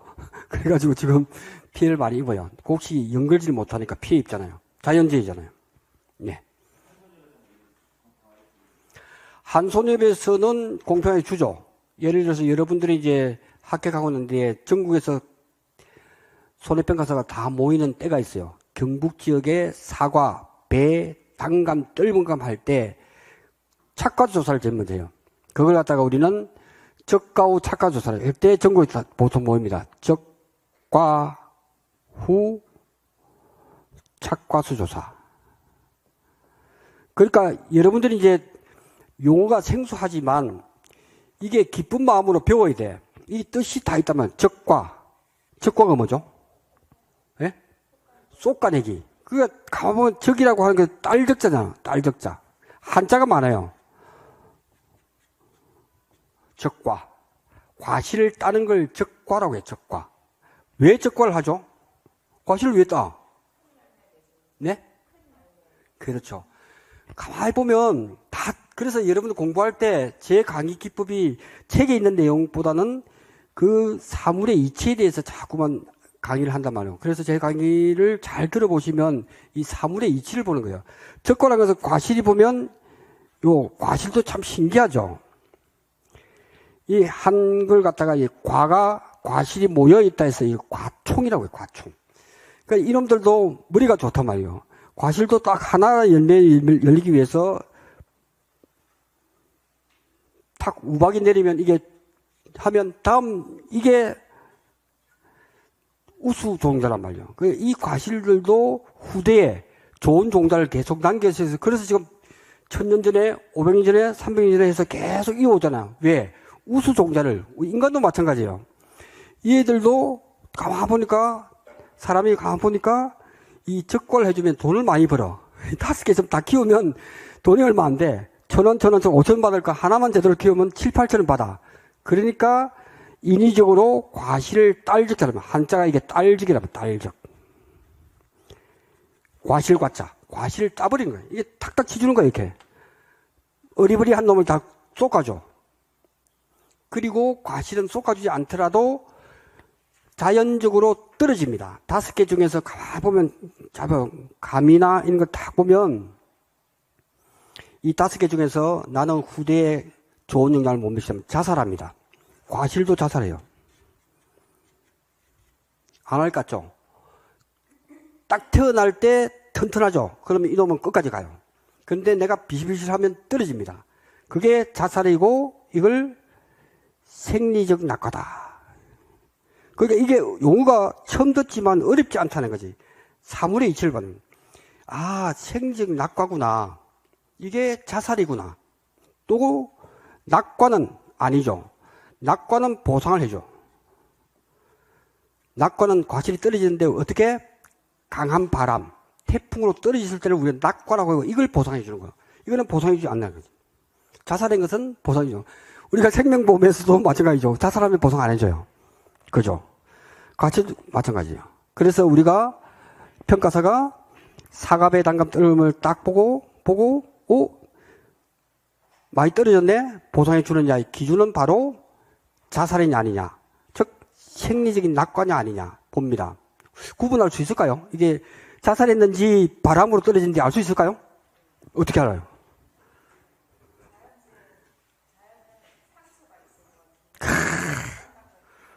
공부 안 하셔도 될 것 같은데. 그래서 보면 자살한 걸 어떻게 하느냐. 여러분 실무에서 보면 그래서 과실이 조그맣지만 좀 확대해서 보면 요렇게 있고 이 단감이에요. 한 놈은 뭐 끝이 우두두두해. 하나는 이쁘게 딱 돼 있어. 어느 게 자살인 것 같아요? 예? 그렇죠. 이쁜 게 자살이에요. 옷 딱 벗고 인간도 딱 얘들 옷 벗고 신발 벗고 딱 뛰내리듯이 얘들도 똑 떨어져. 신기하죠. 자살이에요. 생리적 낙과. 이게 자살이에요. 안 떨어지려고 막 애썼단 말이에요. 그래도 강한 바람 때문에 떨어졌기 때문에 이게 낙과라고 해요. 낙과. 그래서 이걸 보상해줘요. 이거는 보상해주지 않는다. 그죠? 그러니까 우리가 하는 일은 농작물의 피해를 얼마나 많이 입었지, 그 입은 것이 어떤 걸 보상해주고 어떤 걸 보상해주지 않은 걸 구분하면 되고, 그러면 이 보상해줄 범위가 어떻게 되지 하는 그것이 우리의 모든 2차 이과목의 핵심이라는 거지. 70개 품목 중요하지 않습니다. 핵심 라인만 잘 갖고 가면 우리는 저렇게 평가하겠구나. 그것이 시험 나온단 말이야. 그래서 이게 헷갈리는 이유가 뭐냐. 품목마다 평가 방법이 다르기 때문에 이제 헷갈리기 시작해. 들을 때는 알겠는데 사과는 어떻게 하지? 들을 때는 알아. 나중에 이제 오디, 복분자, 무화과, 노지수박 이렇게 딱 나오면 이게 이제 헷갈리죠, 여러분. 그래서 여러분은 정신줄을 딱 잡고 이 작물에 대해서 충분하게 안다면 기출문제만 풀어봐도 이건 충분히 풀 수 있는 거죠. 기출문제만 풀어봐도 문제를 많이 풀지 않더라도 시간 내에 풀 수가 있다. 그렇게 보시면 좋을 것 같습니다. 자, 질문을 대부분 다 듣고 또 늦게 오신 분을 딱 지금 1차 시험 합격하셨나요? 2차 시험 보셨나요? 올해? 올해가 시험 몇 회였죠? 11회 시험이었죠. 12회 2차 시험을 본 거죠. 합격이 조금 예상이 안 됐네요. 그죠? 좀 어려웠죠? 작년에 공부를 어디서 했습니까? 인터넷 강의. 우리 손평하나요? 어디요? 다른데 첫 글자만. 한땡땡에서 했는데, 이제는 집이 요 근처인 모양이죠? 안산. 안산이면 뭐 그래도 뭐 올만하죠. 4호선 타고 오면 되니까, 그죠? 그래서 아마 이게 직접 강의 들으면서 질문도 하시고 이렇게 하면 아마 기초 지식이 있기 때문에 합격이 좀 되지 않을까 싶은 생각이 들고요. 그래서 제가 가만히 보니까 강의는 좀 쉽게 하려고 해요. 제 강의가 좀 어렵다는 사람이 있고 재밌다는 사람도 있고 두 가지로 나누어. 근데 되도록이면 쉽게. 그래서 기초과정이에요, 지금. 기초과정에서 아주 쉽게 할 거예요. 그래서 여러분들은 약간만 이상하면 질문을 하세요. 왜? 여러분들은 이제 전국에 강의 듣는 사람의 대표적인 수강생이기 때문에 질문을 하면 여러분의 궁금한 사항이 전국에서 궁금한 사항이 있잖아요. 그래서 공자가 이야기했잖아요. 군자로서 잘 알지 못하는 것은 부끄러운 것이 아니다. 알지 않으려고 하는 것이 부끄러운 일이기 때문에 알려고 해야 돼. 그죠? 공부 좀 하셨네. 적족이라고 적과전 종합이염.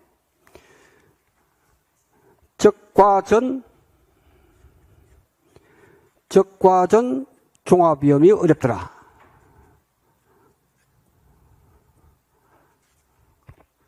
적과전 종합이 어렵다. 어렵죠? 그래서 제가 해결책을 내놓잖아요. 적과전 종합위험 시험 문제에 거의 항상 매년 나온다. 그러면 사람에 따라서 어떻게 하라? 딱 제가 해결책을 하잖아요.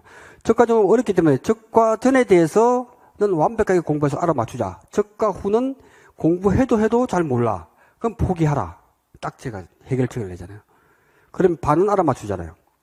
그리고 가면 갈수록 적과 후에 과실손해종합보험이라고 하는 보험금 계산 방법을 포기하라고 했는데 포기하고 나니까 또 설명을 하다 보니까 또 알만하네 해서 하면 15점이 나오니까 8점을 포기하든지 아니면 2개 달 하는 것은 가면 갈수록 제가 툭툭 던지는데 이게 할만하네 하면 돼요. 딱 양분이에요. 왜? 적과전 종합위험은 적과전에 대해서는 착가 감소 보험금이라고 하는 것은 쉬워. 패턴이 몇 개 없어. 그럼 무조건 공부해야 돼. 나오니까.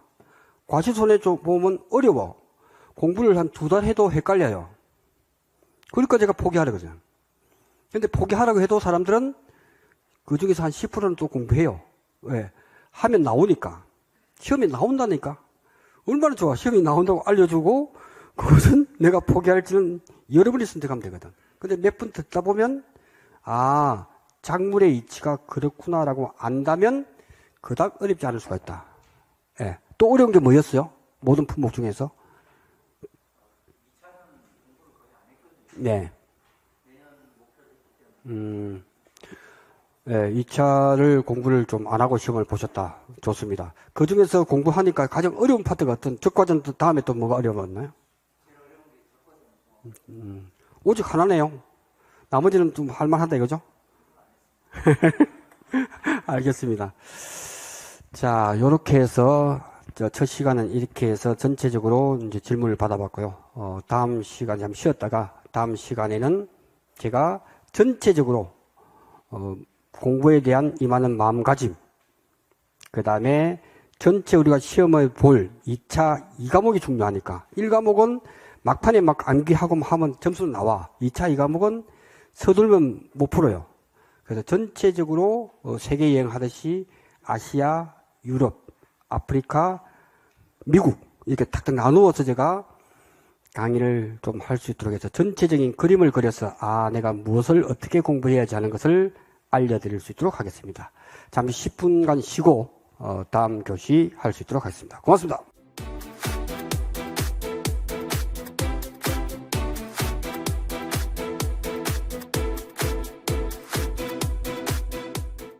(2차) 시험은 8월인데 지금 날짜를 보면 확정은 8월달 토요일이죠. 8월 29일을 한번 찾아보시겠습니까? 그때가 아마 토요일일 거예요. 그래서 아마 8월 29일이 유력하지 않나. 아니면 9월. 그리고 지금 여러분이 이제 교재는 기초, 기본 이론은 손평 하나, 손해평가사 2차 업무방법서. 농구는 이 교재를 가지고 강의를 할 것이고, 그 이후에 끝나면 이제 1월달부터는 이제 문제집을 해서 핵심 강의하고 문제까지도 한번 풀어보고, 그 다음에 기출문제 풀이, 요렇게 해서 전체적으로 진행이 될 겁니다. 자, 진행을 할 때 여러분이 꼭 알아야 될 것은 한 3가지 정도에서 여러분이 가슴에 좀 새기고 공부를 좀 했으면 좋겠다. 그래서 합격률은 생각하지 말고 내가 알면 합격이고 모르면 운이 좋아야 합격이다. 이렇게 보시면 좋을 것 같고요. 그래서 저는 경물퀴즈다. 그죠? 경물퀴즈는 우리나라에서 누가 이야기를 했죠? 정시성을 가진 사람인데 정약용 선생님이죠. 정약용 선생님이 경물 취지에 대해서 이야기를 했습니다. 즉 사물의 이치를 정확하게 꿰뚫어 보는 그런 부분에서 공부를 좀 했어요. 단순히 암기하려고 하는 것보다 이제 사물의 이치를 잘 알아가지고 그것을 결국은 우리 이런 각각의 농작물이 있으면 그 농작물이 가입한 대상자가 자연재해로 인해서 조수의 새나 짐승 또는 불, 화재로 인해서 피해를 입었을 경우 우리는 그 얼마나 피해를 입었는지 그 피해율을 산정한 사람이 우리예요. 피해율을 산정하게 되면 보험금을 구할 수 있거든요. 보험금은 우리는 알지만 피해율만 주면 NH손보에서 보험금이 얼마입니다 하고 알려주고 보험을 받습니다. 그래서 농가가 가입률이 전체적으로 50%밖에 안 되기 때문에 여러분들은 아는 지인이 있으면 보험 가입을 하라고 했어요. 왜? 정부에서는 약 50%, 지자체에서는 30%에서 35%, 약 80%에서 85% 지원을 해준단 말이에요. 여러분 가만히 보세요. 암보험을 갖다가 내가 가입을 하는데 나이에 따라 다르겠지만 암보험 가입하는데 한 5만 원 나온다. 근데 이걸 80%, 4만 원을 정부에 지원해주면 10,000원 정도에서 8,000원 정도만 할 수 있다면 얼마나 좋겠어요. 그죠? 그러니까 농민들은 가입하면 무조건 유리해. 왜? 5년 안에 피해가 입을 확률이 대부분이단 말이에요. 그리고 그 이상 피해를 입기 때문에 가입하면 정부로부터 지원을 받는 거와 똑같아요. 그러니까 보험료를 제가 평가를 제주도에서 해보면 콩조사를 가보면 콩을 갖다가 임대수도 하고 해가지고 한 10군데, 20군데를 농지를 갖다가 한 사람은 보험료를 갖다가 한 200만 원 내. 자기가 많다고 그래. 그거는 200만 원 내는데 당신의 혜택은 9배. 약 2천만 원 정도 정부로부터 지원을 받는 거예요. 가만히 생각해 보면. 그 사람은 농사 지으면서 매년 2천만 원 수익을 얻는 거예요. 왜? 피해율을 지금까지 통계를 보니까 가입만 하면 대부분 피해를 입게 돼 있어요. 자연재해 때문에. 그러니까 200만 원 내고 2천만 원을 매년 받는 거예요. 왜? 손해율이 100% 넘어가거든요. 그러니까 여러분들 지인이 농사 짓는다면 과수, 사과밭이다 하면 보험 가입했냐 물어보세요. 가입 안 한 사람이 둘 중에 한 명이에요. 50%예요. 그러니까 가입만 하면 이익이라는 거지. 그래서 우리 공부 방법은 경물취지다. 정약용 선생님이 이야기한 경물취지. 정약용 선생님이 나중에 귀양 가서 하루에 책을 한 권씩 썼잖아요. 그래서 5,000권의 책을 남겼어. 지금 생각해보면 불가능할 것 같지만 아침에 딱 일어나서 꼭지는 자식과 아버지의 관계에서 쭉 쓰면 그 하나의 책이야. 그러니까 경물취지가 되면 하루에도 책 한 권 쓸 수 있다는 거지. 그러니까 여러분들이 어렵게만 생각할 것이 아니고 평가를 어떻게 하지 궁금하잖아. 궁금해야 돼. 그러니까 경물취지의 원칙은 왜 그럴까? 왜? 질문을 던져요. 왜? 또 왜? 세 번의 질문을 던지게 되면 이 질문은 해결될 수가 있다는 거지. 모르면 물어보세요. 그리고 고민을 해보세요. 그러면 시험 문제가 눈에 보인다는 거죠. 그렇지 않고 계속 암기해서 여러분이 공부하려고 문제 풀면은 힘도 들고 어렵고 안 풀려요. 근데 가만히 보면 이 이치가 왜 그랬지? 그걸 자꾸 궁금해하면 시간은 앞으로 시험 칠 때 시간은 지금 10개월 남아있잖아요. 10개월 동안에 그 고민을 하게 되면 그것이 고스란히 시험에 나온단 말이죠. 그러니까 그걸 갖다가 냅다 외우려고만 하면 되겠냐고 이게. 그러니까 경물취지의 방법에서 나는 접근을 하겠다는 마음을 좀 가지시고, 두 번째, 많은 사람들이 이 타이거 우즈의 방법을, 마인드를 배워야 해요. 타이거 우즈가 이제 PGA 투어에서 3번인가 우승했을 때 인터뷰를 하죠. 그러면서 우승 비결이 뭐냐라고 물어봤을 때 타이거 우즈가 이렇게 얘기하잖아요. 남들은 골프를 칠 때 딱 티샷을 하고 있는데 한 번, 두 번째 목표가 어디냐? 온그린이잖아요. 온그린. 그죠? 그래서 홀컵이 있으면 요게 올리는 것이 목표다. 보통 사람들은. 자기는 목표가 뭐였겠습니까? 타이거 우즈는 홀이었어요.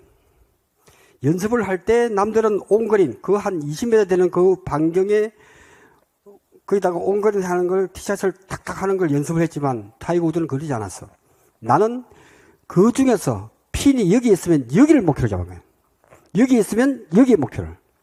그러니까 여러분들이 집중을 하라는 거지. 아, 이 파트는, 그래서 아까 적과전이 어렵다 그랬죠. 적과전은 포커스를 맞추되 도저히 나로서는 포커스 맞추기 힘들다. 그러면 요 정도 범위에서 50%를 포기해서 올리는 것까지 하겠다. 그리고 다른 품목에 대해서는 내가 재미도 있고 시험 나면 알아맞출 수 있어. 그럼 포커스를 딱 맞춰서 타이거 우드의 전법을 가자. 그래서 목표를 명확하게 했네. 그래서 기초과정 이번 달하고 다음 달까지 해서 전체적으로 내가 점수를 한 80점 정도의 포커스를 막 20%는 포기해야 되겠네. 포기하는 20%가 공부하는 시간은 반반이에요. 그 20%를 위해서 잘 모르고 이해 안 되는 걸 공부하는데 50%의 시간을 투자해야 돼. 나는 그렇지 않겠다. 100%를 갖다가 80%에 집중하겠다. 포커스를 잘 맞추시면 가능하다. 왜? 1년이라는 기간, 10개월 기간 동안에 공부할 양은 책은 한 권이지만 알고 보면 엄청나게 공부할 게 많아요. 암기할 게. 그래서 저는 암기를 별로 안 해요. 그래서 시험 문제 보면 다 푼단 말이죠. 왜? 경물치기를 했으니까. 아, 이거는 이렇게 풀면 되겠구나. 그 맥을 잡는 작업이 필요하다. 그 다음에 역사적인 인물 중에서 포정이라는 사람이에요. 포정. 춘추 전국시대에 가장 역사적으로 소를, 해우가 뭐죠? 해우. 소를 분해한다는 뜻이에요. 해우. 소를 잘 분해해서 궁중요리사의 최고봉이 포정이라는 사람, 포정. 춘추 전국시대에. 그래서 황제가 포정이 소를 잡는데 시장에 가니까 한 10,000명 정도가 쫙 모였는데 포정이 소를 탁 잡는데 분해를 쫙 하는데 사람들이 숨을 죽이고 보는 거야. 그리고 다 끝나니까 막 박수를 치는 거야. 그래서 이제 황제가 딱 나타나죠. 그래서 포정이 딱 앞에 포정 보고 물어보죠. 포정, 너를 세상 사람들이 고수라고 한다. 왜 고수라고 하는지 그 과정을 나한테 설명해봐라. 포정이 이야기하죠. 포정이 태어나면서 백정의 아들로 태어났어요. 백정의 아들로 태어나서 동네에서는 아주 손을 잘 잡는 신동이었죠. 그러다가 이제 포정이 꿈을 갖게 됩니다. 내가 이 조그만 동네에서 1등 하는 것보다 이 중국 대륙에서 내가 1등을 해봐야겠다. 목표를 세웁니다. 그래서 고수한테 가서 배웁니다. 막 배웁니다. 그러니까 어른도 딱 되니까 소를 딱 보면 순간 탁 죽이고 난 뒤에 안심, 덩심, 뭐 이렇게 분류를 쫙 하면서 타니까 이 소가 칼 한 자루 가지고 1년을 써도 칼이 무뎌지지가 않아. 남들은 칼 갖다가 한 번 잡는데 한 7개를 써야 돼요. 무뎌지니까. 그러니까 안심, 덩심 분류했던. 그래서 포정이 좀 더 내가 고수가 되기 위해서는 한 30마리 소를 이끌고 폭포수 밑으로 갑니다. 30마리 소를 끌고. 그것을 또 연구를 합니다. 연구를 해보니까 이게 안심과 등심 사이에 간격이 있더라는 거지. 그래서 칼을 딱 들고 소를 잡을 때는 그 간격만 탁 해결하니까 그 좌악분이가 되는 거예요. 그래서 고수가 됐습니다. 그러니까 여러분들의 단계는, 합격의 단계는 시험에 나왔을 때 이런 안심 부분, 등심, 뭐 꼬리 부분, 뭐 목살, 이건 분류만 할 수 있어도 합격이에요. 합격의 범위가. 그래서 소를 잡고 냈다 죽이려고 하는 순간 공부할 분량이 너무 많아져. 그러니까 포정 해오를 생각하면서 이렇게 딱 분류를 해야 된다. 아, 요거는 내가 포기할 부분, 공부해야 될 부분, 꼭 알아맞혀야 될 부분. 이런 부분들을 분류하는 게 중요하다. 그래서 지금 이 시간에는 전체적으로 2차 1과목이든 2과목이든 이 범위를 벗어나지 않는다. 그러면 우리가 평가는 약 70개 품목에서 올해는 좀 늘어나겠죠? 계속 늘어나고 있으니까. 뭐 76개에서 70개, 또 70개에서 또 늘어날 거예요. 자, 품목이 늘어난다는 것은 하나의 품목에는 여러 가지 또 품종이 있어. 그러니까 평가할 게 엄청 많아요.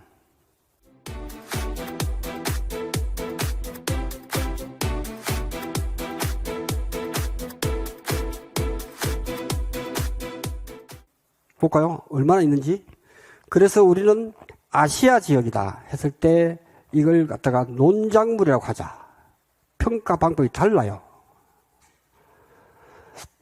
논작물. 논작물 반대말이 또 뭐죠? 비슷한 게? 밭작물이죠. 이거 얼마나 쉬워. 그 용어가 설명이 이해가 안 되면 바로바로 질문하세요. 평가 방법이에요. 논작물, 밭작물. 아까 전에 어렵다고 한 적과전 품목. 적과전 품목. 이거는 뭐지? 오늘 쭉 한번 보자고요. 그 다음에 과수 12종. 그 다음에 오디, 복분자, 무화과, 감귤, 플러스 더불. 더불이니까 디귿이니까 두릅. 비읍이니까 블루베리. 작년에 세례 들어봤어요? 이렇게 품목. 그 다음에 생산비 보장 밭작물. 밭작물은 밭작물인데 생산비를 하는 밭작물. 원예시설. 그 다음에 버섯. 작물. 카테고리 이렇게 나누는 거예요. 그 다음에 인삼. 인삼. 농업 수입 안정보험. 그 다음에 가축. 시설. 그 다음에 기타. 용어의 정리. 용어의 정의. 이 시험 범위가 전부 다예요. 이 시험 중에서 어느 게 시험에 나옵니까? 다 나옵니다. 10년 동안 계속해서 논작물 나왔는데 또 나오겠는데 11에 안 나왔어. 그 어떻게 이걸 할 거냐고. 그러니까 다 공부를 하는 게 좋다. 다만 그 중에서 내가 이해가 잘 안 되면 그걸 포기하는 것은 여러분의 취사 선택의 문제다. 그러면 왜 이렇게 구분했을까 하는 게 궁금하잖아요. 평가 방법이 다르다 이거지. 작물의 자라나는 환경과 그리고 피해를 입었을 경우 종합적으로 볼 때 전체를 총괄하는 것은 종합위험이다. 그러니까 일어날 수 있는 경우에서 딱 두 가지야. 종합위험의 반대말은 뭘까요? 네? 일부. 일부를 갖다가 우리 보험회사에서는 일부라고 하지 않고 뭐라고? 특정위험이에요. 특정위험. 종합이니까 하나의 특정위험이잖아. 일부죠. 일부. 같은 말이죠. 이게 종합적으로 흐르는 흐름이에요. 흐름. 그럼 종합위험이 뭐지? 종합위험이라고 하는 것은 일어날 수 있는 모든 경우의 수를 종합위험 하는데 이걸 우리는 자조화라고 하자. 자조화라고 하자. 그 자는 뭡니까? 자연재해. 조는 조수해. 조수는 세조자에 짐승 숫자 해서 조수해. 새나 짐승. 새가 단감을 먹잖아요. 그 콩밭에 조사하는데 저 깜짝 놀랐어. 제주도가 콩이 엄청 많아요. 여러분 나중에 여행 가보면 콩밭을 못했는데 저도 그렇게 많을 줄 몰랐어요. 엄청 많아. 콩밭이 막 제주 시내예요. 제주도의 크기가 제주도가 적은 줄 알죠. 조만한 줄 알죠. 서울보다 더 커요. 서울 면적의 3배가 되는 곳이 제주도입니다. 그 남들이 제주도 가면 야 맛집 좀 알려줘. 야 제주도의 넓이가 3배야 3배. 맛집이 한두 개냐고. 그죠? 그 자는 자연재해, 이는 조수해. 또 하나는 화재. 이걸 종합위험으로 해. 그래서 제목에 적과전 종합위험이라고 해요. 그 다음에 특정위험은 보통 우리나라 VIP 중에 있습니다. 이름이 그렇죠. 공부했던 거 다 나오네. 태우에 특정위험 그러면 태우에 태우. 태풍, 우박. 태풍 속에는 강풍이 포함되어 있습니다. 그 강풍이라고 하는 것은 강한 바람이니까 뭔가 규정이 있어야 돼. 그게 태풍인데 강풍이 포함되어 있다. 이 강한 바람이라고 하는 건 TV 잘 보시면 14m/s예요.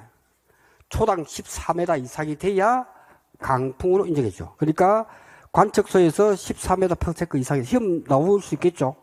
14m/s 이상일 때를 강풍이라고 하고, 그때 보상해 주는 것이 특정위험은 태우다, 태움. 그 다음에 종합위험은 자주하다. 이렇게 기본적인 것 되고, 특정위험 속에서 좀 더 담보가 여러 개 있을 수 있어. 그거는 그때그때 이 파트를 그려놓고 공부하면 된다 이거죠. 자, 그러면 전체 우리가 시험 나오는 오늘 전체적인 분량을 보자. 논작물이라고 하는 것은 대표적인 게 뭐죠? 벼.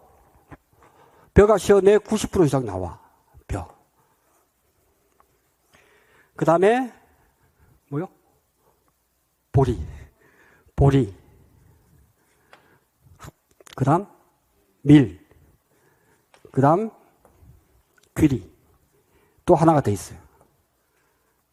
벼 중에서 사료용으로 쓰는 걸 우리는 조사료용 벼라고 합니다. 조사료용. 도와준다는 뜻이죠. 거칠 조자. 조사료용 벼. 그래서 하나, 둘, 셋, 넷, 5개가 평가 방법이 비슷합니다. 그 중에서 가장 까다로운 것이 벼 품목이고, 중국에 가장 가입을 많이 하는 게 벼 품목이에요.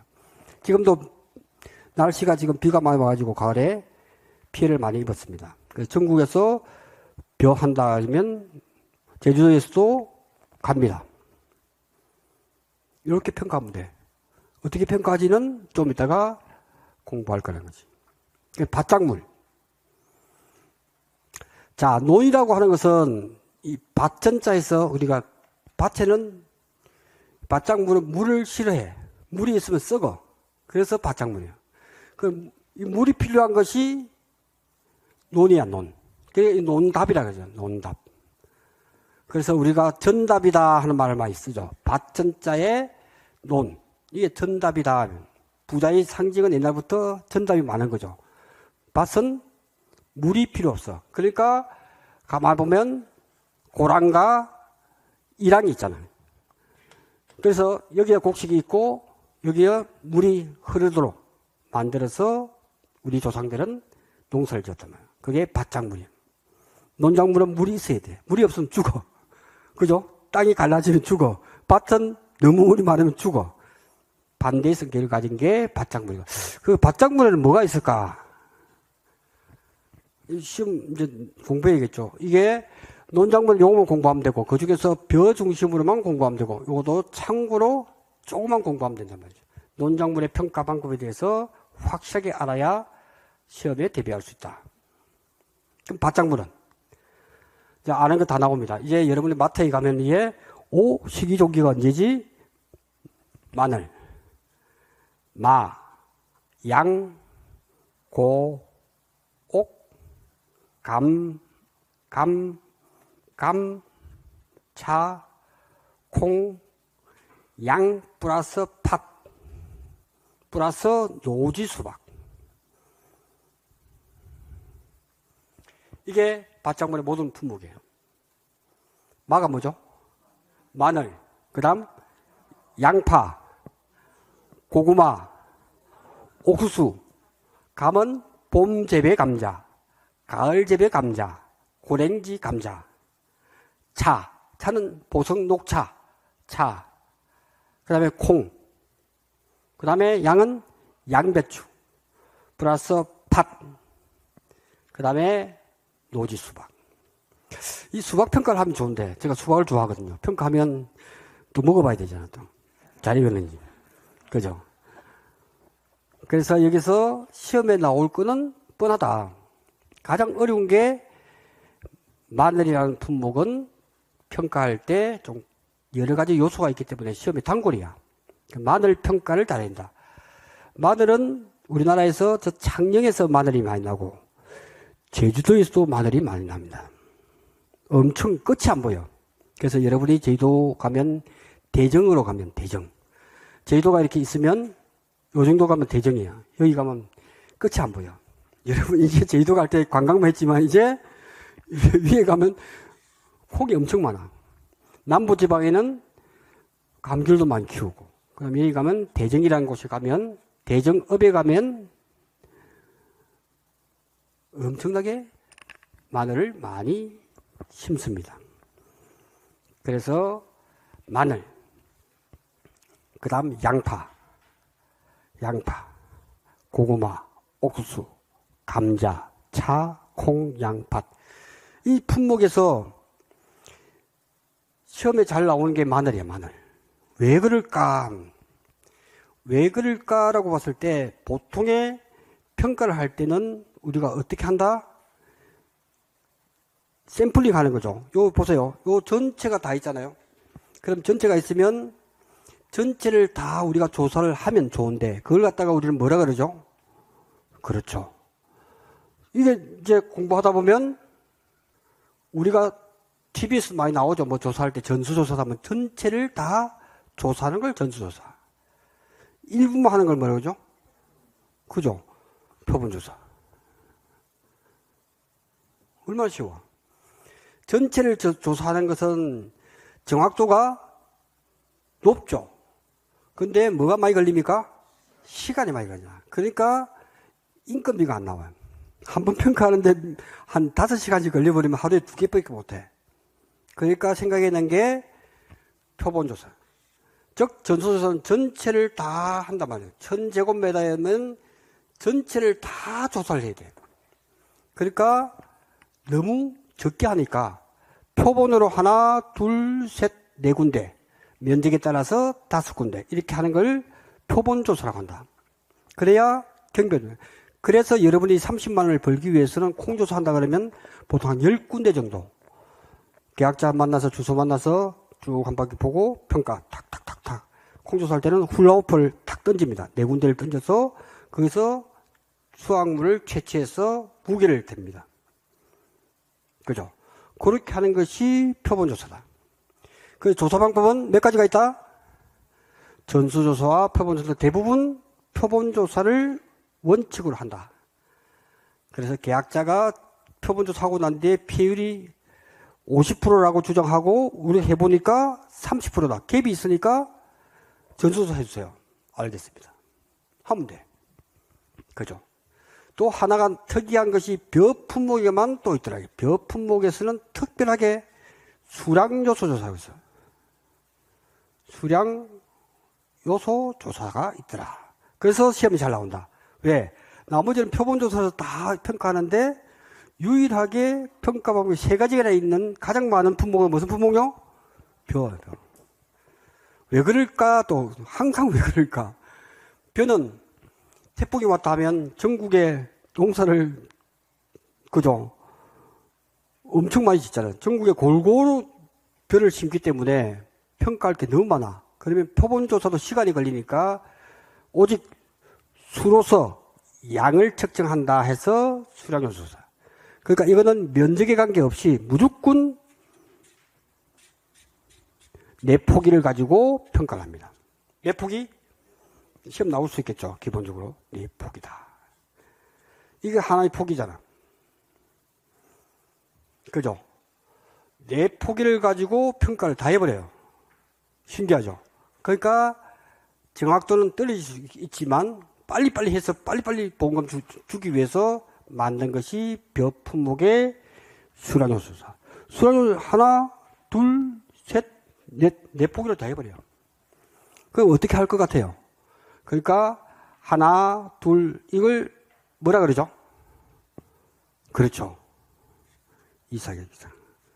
혹시 어릴 때 이삭 죽기 해보신 분? 그럼 50대라는 거죠? 그죠?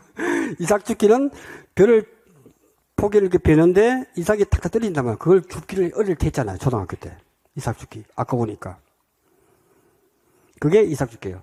그래서 이삭이 몇 개? 16개 이상이면 1점. 16개 미만이면 2점. 점수를 정하는 거예요.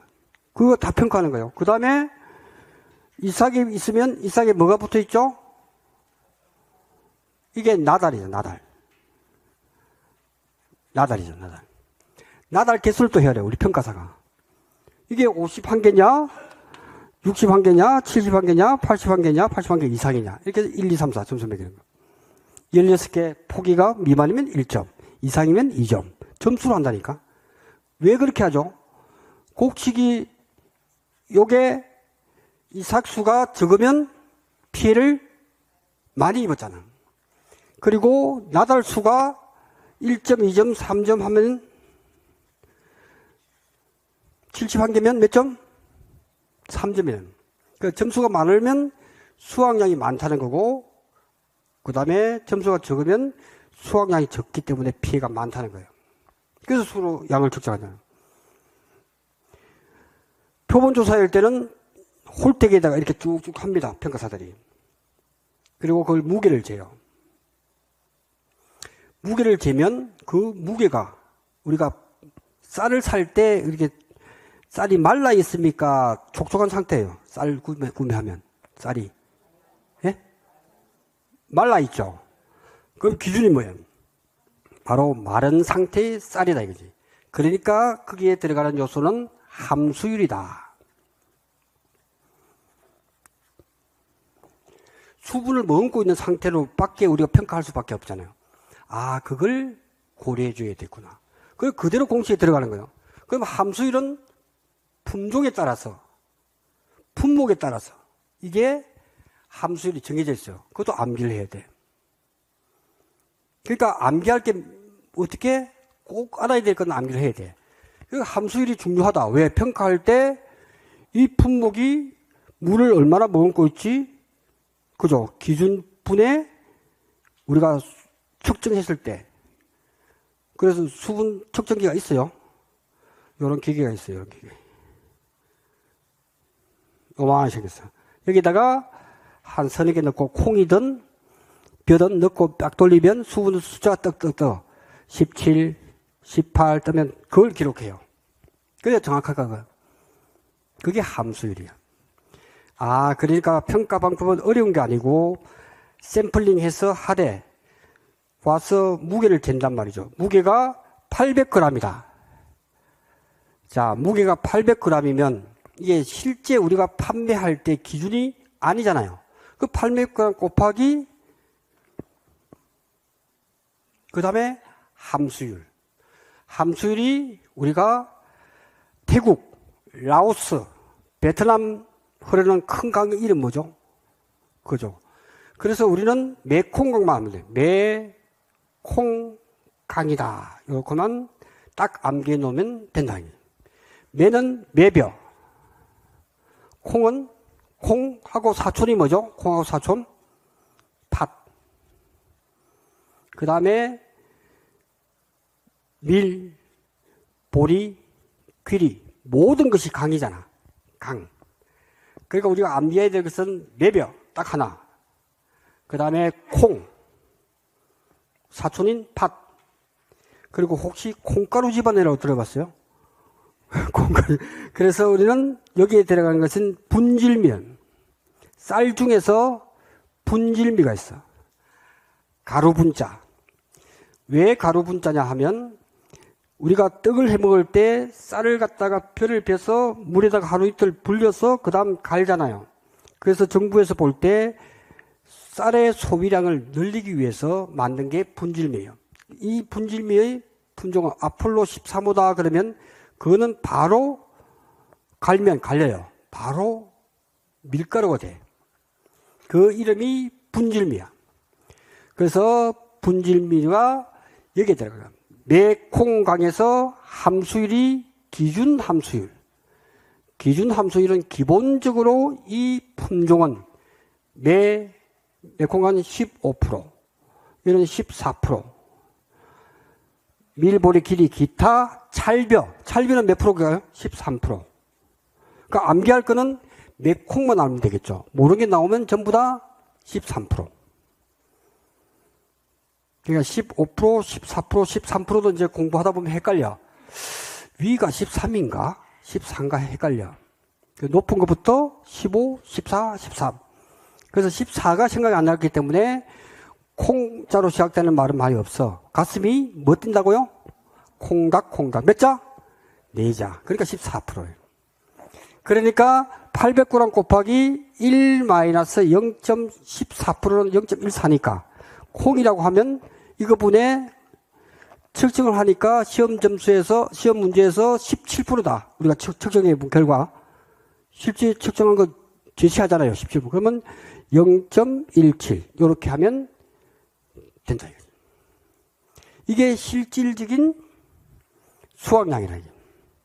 그래서 단위 면적당 수확량을 이렇게 하는 것이 표본조사에 벼조사할 때 핵심이더라. 그런데 시험에 잘 나오는 이유가 표본조사 할 때 여기에서 또 하나가 더 들어와.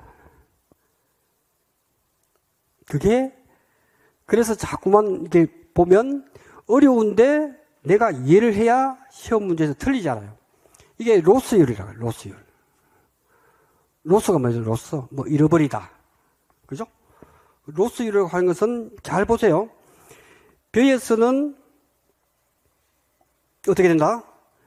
우리가 트랙터를 가지고 컴바인을 가지고 쭉 하면 벼가 자동으로 벼지면서 요즘은 다 해서 탁 오는데 바람이 엄청 세. 그래서 불순물이 안 들어가고 진짜로 바로 정비소로 갈 수 있어. 근데 손으로 벼서 여러분 이제 이게 뭐죠? 이걸 갖다가 홀택이라고 그래요. 홀택이. 새사랑처럼 좁좁한 거 있잖아. 그러다가 여러분 다 해야 될 거예요. 표본조사하면 이게 비닐을 깔아놓고 홀대기 하나 설치해 놓고 그 다음에 벼 온 걸 갖다가 탁 해서 걸쳐서 툭 이렇게 해. 그렇게 하면 쑥쑥쑥 바람을 이렇게 날려야 돼. 근데 송풍기보다는 불순물이 섞여 있어. 그것이 통계야. 그게 7%. 그러니까 로스율 7%는 기억을 해야 돼. 로스율 7%가 있기 때문에 요거 800g 곱하기 1 마이너스 분질밀이라고 하면 14. 예를 들어서 이것이 4배다 하면 이게 얼마 됩니까?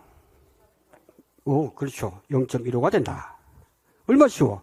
그 다음 1 마이너스 측정 함수를 준단 말이죠. 알 수가 없으니까. 평가사가 이 농지에 대해서 해보니까 17% 하면 0.17 이렇게 하는 거예요. 그죠? 프로테이지는 17%는 0.17을 다 알죠? 이게 설명 안 해도 되죠? 17%는 0.17이죠.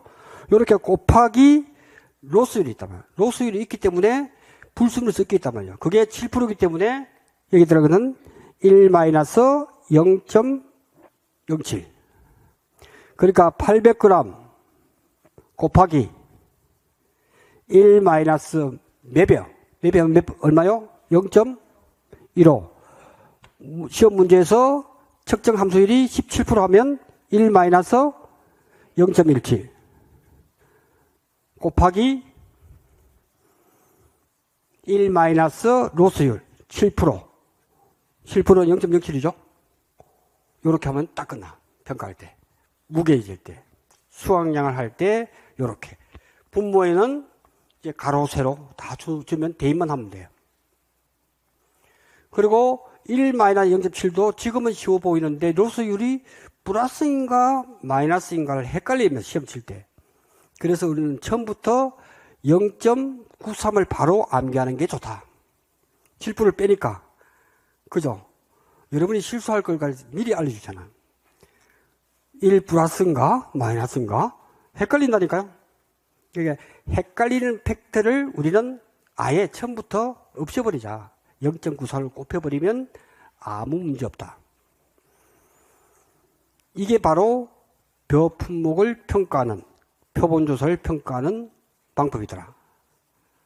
수량요소는 수로서, 내포기로 모든 걸 평가하되 이삭수, 나달수 이런 걸 가지고 평가하구나. 좀 더 요소가 있는 것은 배우면서 하면 되니까. 기본적인 권리를 갖고 가면 전체를 다 오늘 아는 게 중요하잖아요. 그죠? 그렇게 하면 얼마다. 근데 기준은 단위 면적당이니까 이거는 우리가 표본조사에서 하나, 둘, 셋, 네 군데에서 내포기. 가로, 세로, 무게, 여기다가 1m 곱하기 50cm 곱하기 4개. 이게 분모에 들어올 거야. 그래야 단위 면적당 무게가 딱 나오니까 그걸 전체 1000제곱미터의 농지에서 나올 수 있는 수확량으로 바꿔줄 수 있잖아요. 그러니까 평가 방법이 그닥 어렵지 않다. 왜? 기준만 정확히 알면. 그래서 그러면 기준이 뭐지? 농작물은 평년 수확량입니다. 평년 수확량의 개념이 와야 기준이 되잖아요. 그 평년이라는 게 뭐냐? 평년이라는 의미는 우리가 평년 강우량, 우리가 TV에서 나올 때 평년 강수량, 평년 강우량이 130mm였다. 수원 지역이. 그 의미는 130mm가 작년에 그렇게 왔다는 겁니까? 아니면 5년 동안의 평균이 해보니까 그랬다. 어느 것 같아요? 그렇죠. 앞으로 평년 강수량 TV에 나오면 5년 동안의 강수량이 100, 200, 130 이렇게 쳐보니까 5년 동안의 평균이거든. 마찬가지예요. 그래서 지금부터 여러분 공부할 때 평년 수확량이라고 해서 평년이라고 하는 것은 평균적인 1년 동안의 수확량이니까. 그래서 1년에 하는 것이 아니고 몇 년? 5년이라는 거예요. 5년 동안의 평년 수확량을 가지고 모든 조사의 기준이 돼요. 이 농지는 알 수가 없잖아요. 그래서 5년 동안에 이 농지에서 1000제곱미터에서 이만큼 수확이 됐는데 이번에 태풍으로 인해서 폭염으로 인해서 폭우로 인해서 멧돼지가 다 먹어가지고 피해를 입었다. 보상해 주세요. 그 기준이 뭐냐고. 그래서 5년 동안의 평년 수확량은 이 농지가 1000제곱미터에서 10,000kg다. 수확이 됐다고 하면 단위 면적당 1000제곱미터 10,000kg니까 단위 면적당 얼마나 나왔다는 거죠? 10kg죠. 10kg per 단위 면적당. 1제곱미터에서 얼마나? 10kg가 나온 그런 농지인데 이번 태풍으로 인해서 조사를 해보니까 그죠? 이렇게 계산해서 하면 단위 면적 수확량이 평년 수확량 대비해서 많이 줄었구나를 압니다. 그래서 그 비율을 산정해서 보험금을 주겠다는 거죠. 자, 마지막 정리한다면 평가 방법은 10가지 파트가 있는데 그 중에서 농작물에 관련된 것은 6개 파트다. 6개 파트에 흐르는 가장 하나, 둘, 셋, 넷, 다섯, 여섯, 일곱 여기까지가 농작물 파트가 농작물이죠 다. 그 다음에 가축, 시설. 그러니까 6개, 7개 파트는 평가 방법이 유사하구나. 그러면 오늘 이 시간 이것에서는 농작물부터 먼저 어떤 품목을 평가하고 그 평가할 때 기본적으로 흐르는 것은 평가 요소가 뭐다 하는 부분에서 벼 품목일 때는 저렇게 평가를 하면 되겠구나. 그게 시험에 나온다니까. 자, 이렇게 해서 잠시 쉬었다가 다음 시간에는 이제 밭작물에 대해서 오늘 전체를 다 공부하는 거예요. 1년에 공부할 걸 오늘 다 하는 거예요. 그 전체를 알아야 공부하기 재밌을 거 아니에요. 그죠? 잠시 쉬었다가 10분 쉬었다가 다음 시간 3교시 진행하겠습니다.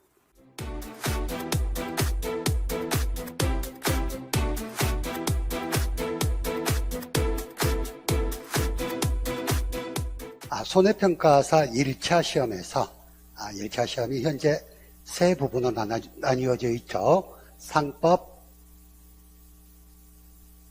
보험편하고 다음에 재해보험법. 물론 재해보험법에는 법시행령과 손해평가 요령이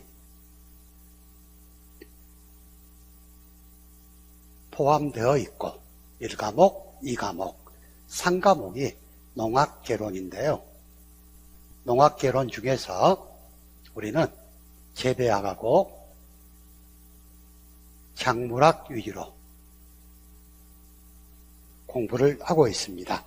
그래서 손해평가사 1차 시험에서 가장 까다로운 과목이 상과목인 건 맞습니다. 그렇지만 상과목은 범위가 굉장히 넓어요. 광범위에서. 이 모든 것을 다 공부를 하게 되면 사실 막막하고 점수도 많이 나오질 않아. 그래서 상과목 공부할 때는 자주 나오는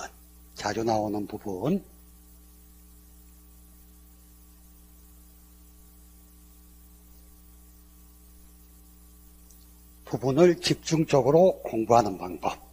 그래서 크게 파트로 나눈다면 첫 번째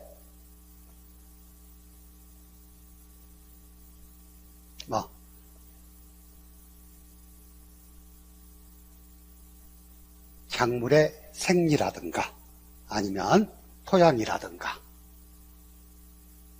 또는 작물 재배를 위한 이안, 비료, 그리고 재배법,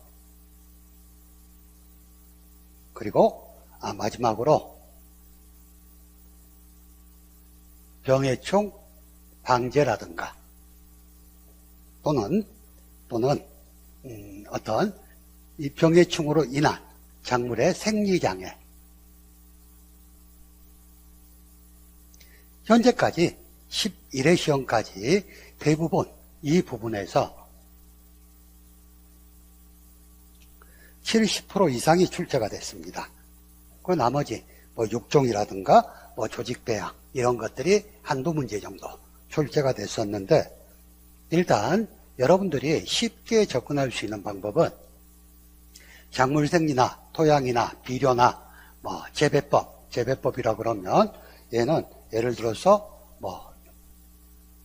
용면은 어떻게 하고 정식은 어떻게 하고 그리고 정지는 어떻게 하는지 땅은 어떻게 고르는지 하는 것들에 대해서 지금까지 기출문제를 분석해 보면 70% 정도가 나와 있어요. 그래서 여러분들 손해평가사 1차 시험은 아직까지는 절대평가로서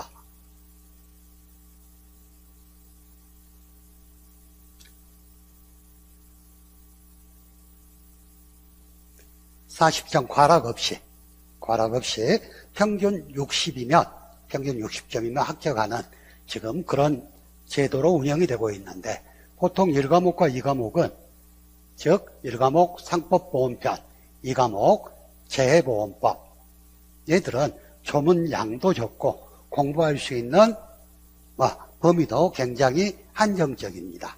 그래서 여러분들이 조금만 공부를 하신다면 이 과목에서는 그렇게 크게 힘을 들이지 않고도 80점 이상씩은 무난히 득점이 가능합니다. 자, 그러면 두 과목 80점, 재배학에서 과락만 면하면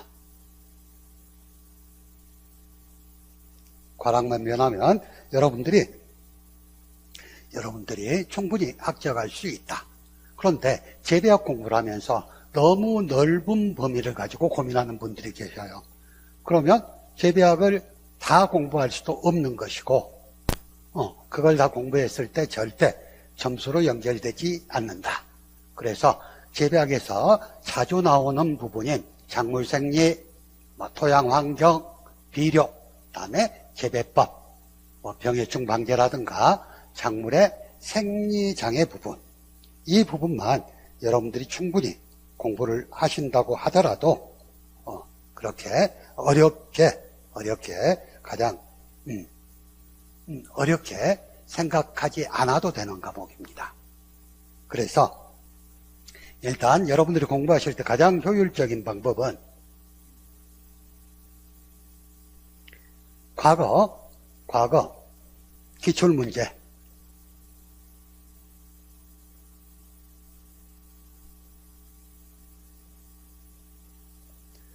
과거 11년 동안 나왔던 기출문제 중에서 방금 말씀드린 5가지 파트,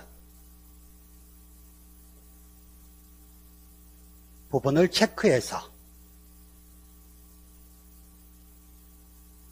반복적으로 공부를 하시다 보면 최소한 70점은 무난하게 맞을 수 있다. 그래서 이 3과목은 농업 전반에 대한 문제가 아니고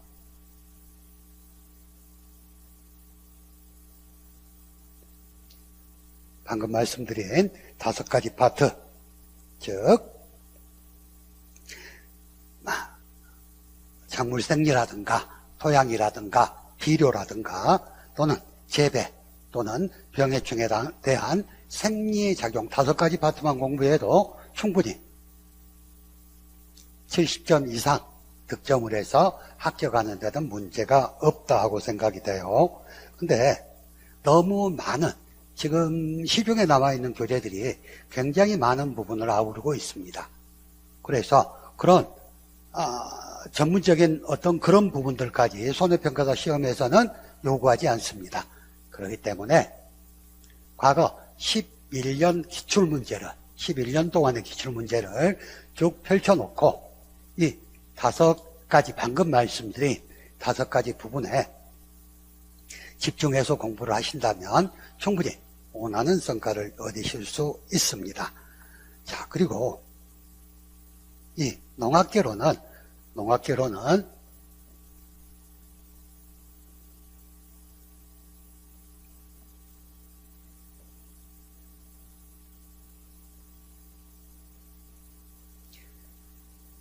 시골에서 생활하셔본 분들이라든가 또는 어느 정도 환경적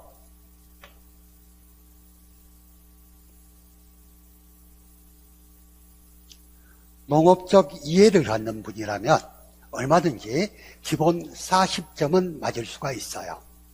문제 중에 잠정 비옥한 토양 조건으로 볼 수 없는가, 이런 문제들도 있고, 작물이 잘 생육할 수 있는 환경이 아닌 것은, 이런 문제들이 주로 서너 문제씩은 나오는데, 그런 문제들은 얼마든지 맞출 수 있는 기본 상식 문제다.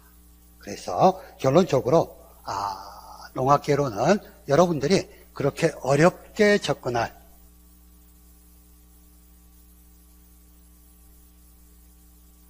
필요가 전혀 없는 부분이다. 그래서 우리가 공부를 할 때 그렇죠. 쉽게 생각하고 공부를 하게 되면 공부가 더 재밌습니다. 자, 그래서 저는 여러분들한테 농학개론 공부할 때는 너무 어렵지 않게, 그리고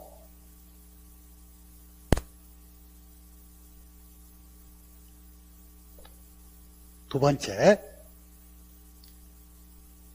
자주 출제되는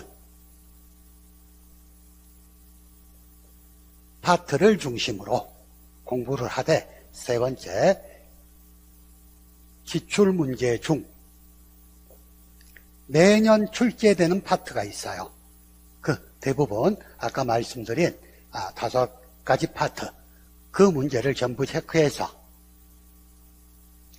공부를 하시게 되면 어렵지 않게 합격할 수 있다. 이렇게 말씀을 드릴 수가 있겠습니다. 아무튼 농학개론은 여러분들이 너무 욕심을 많이 부려서 얘는 내가 90점 이상 맞겠다 하고 접근을 하신다면 공부가 즐겁지 않습니다. 그래서 최소한 60에서 70점 정도, 그리고 더 공부할 시간이 없다. 그렇다면 50에서 70점 정도를 목표로 하고, 대신 1과목 상법하고 2과목 재해보험법을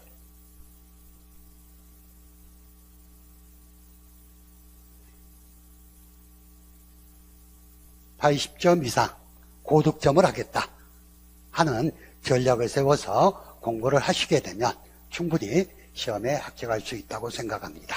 자, 이걸로 마치겠습니다.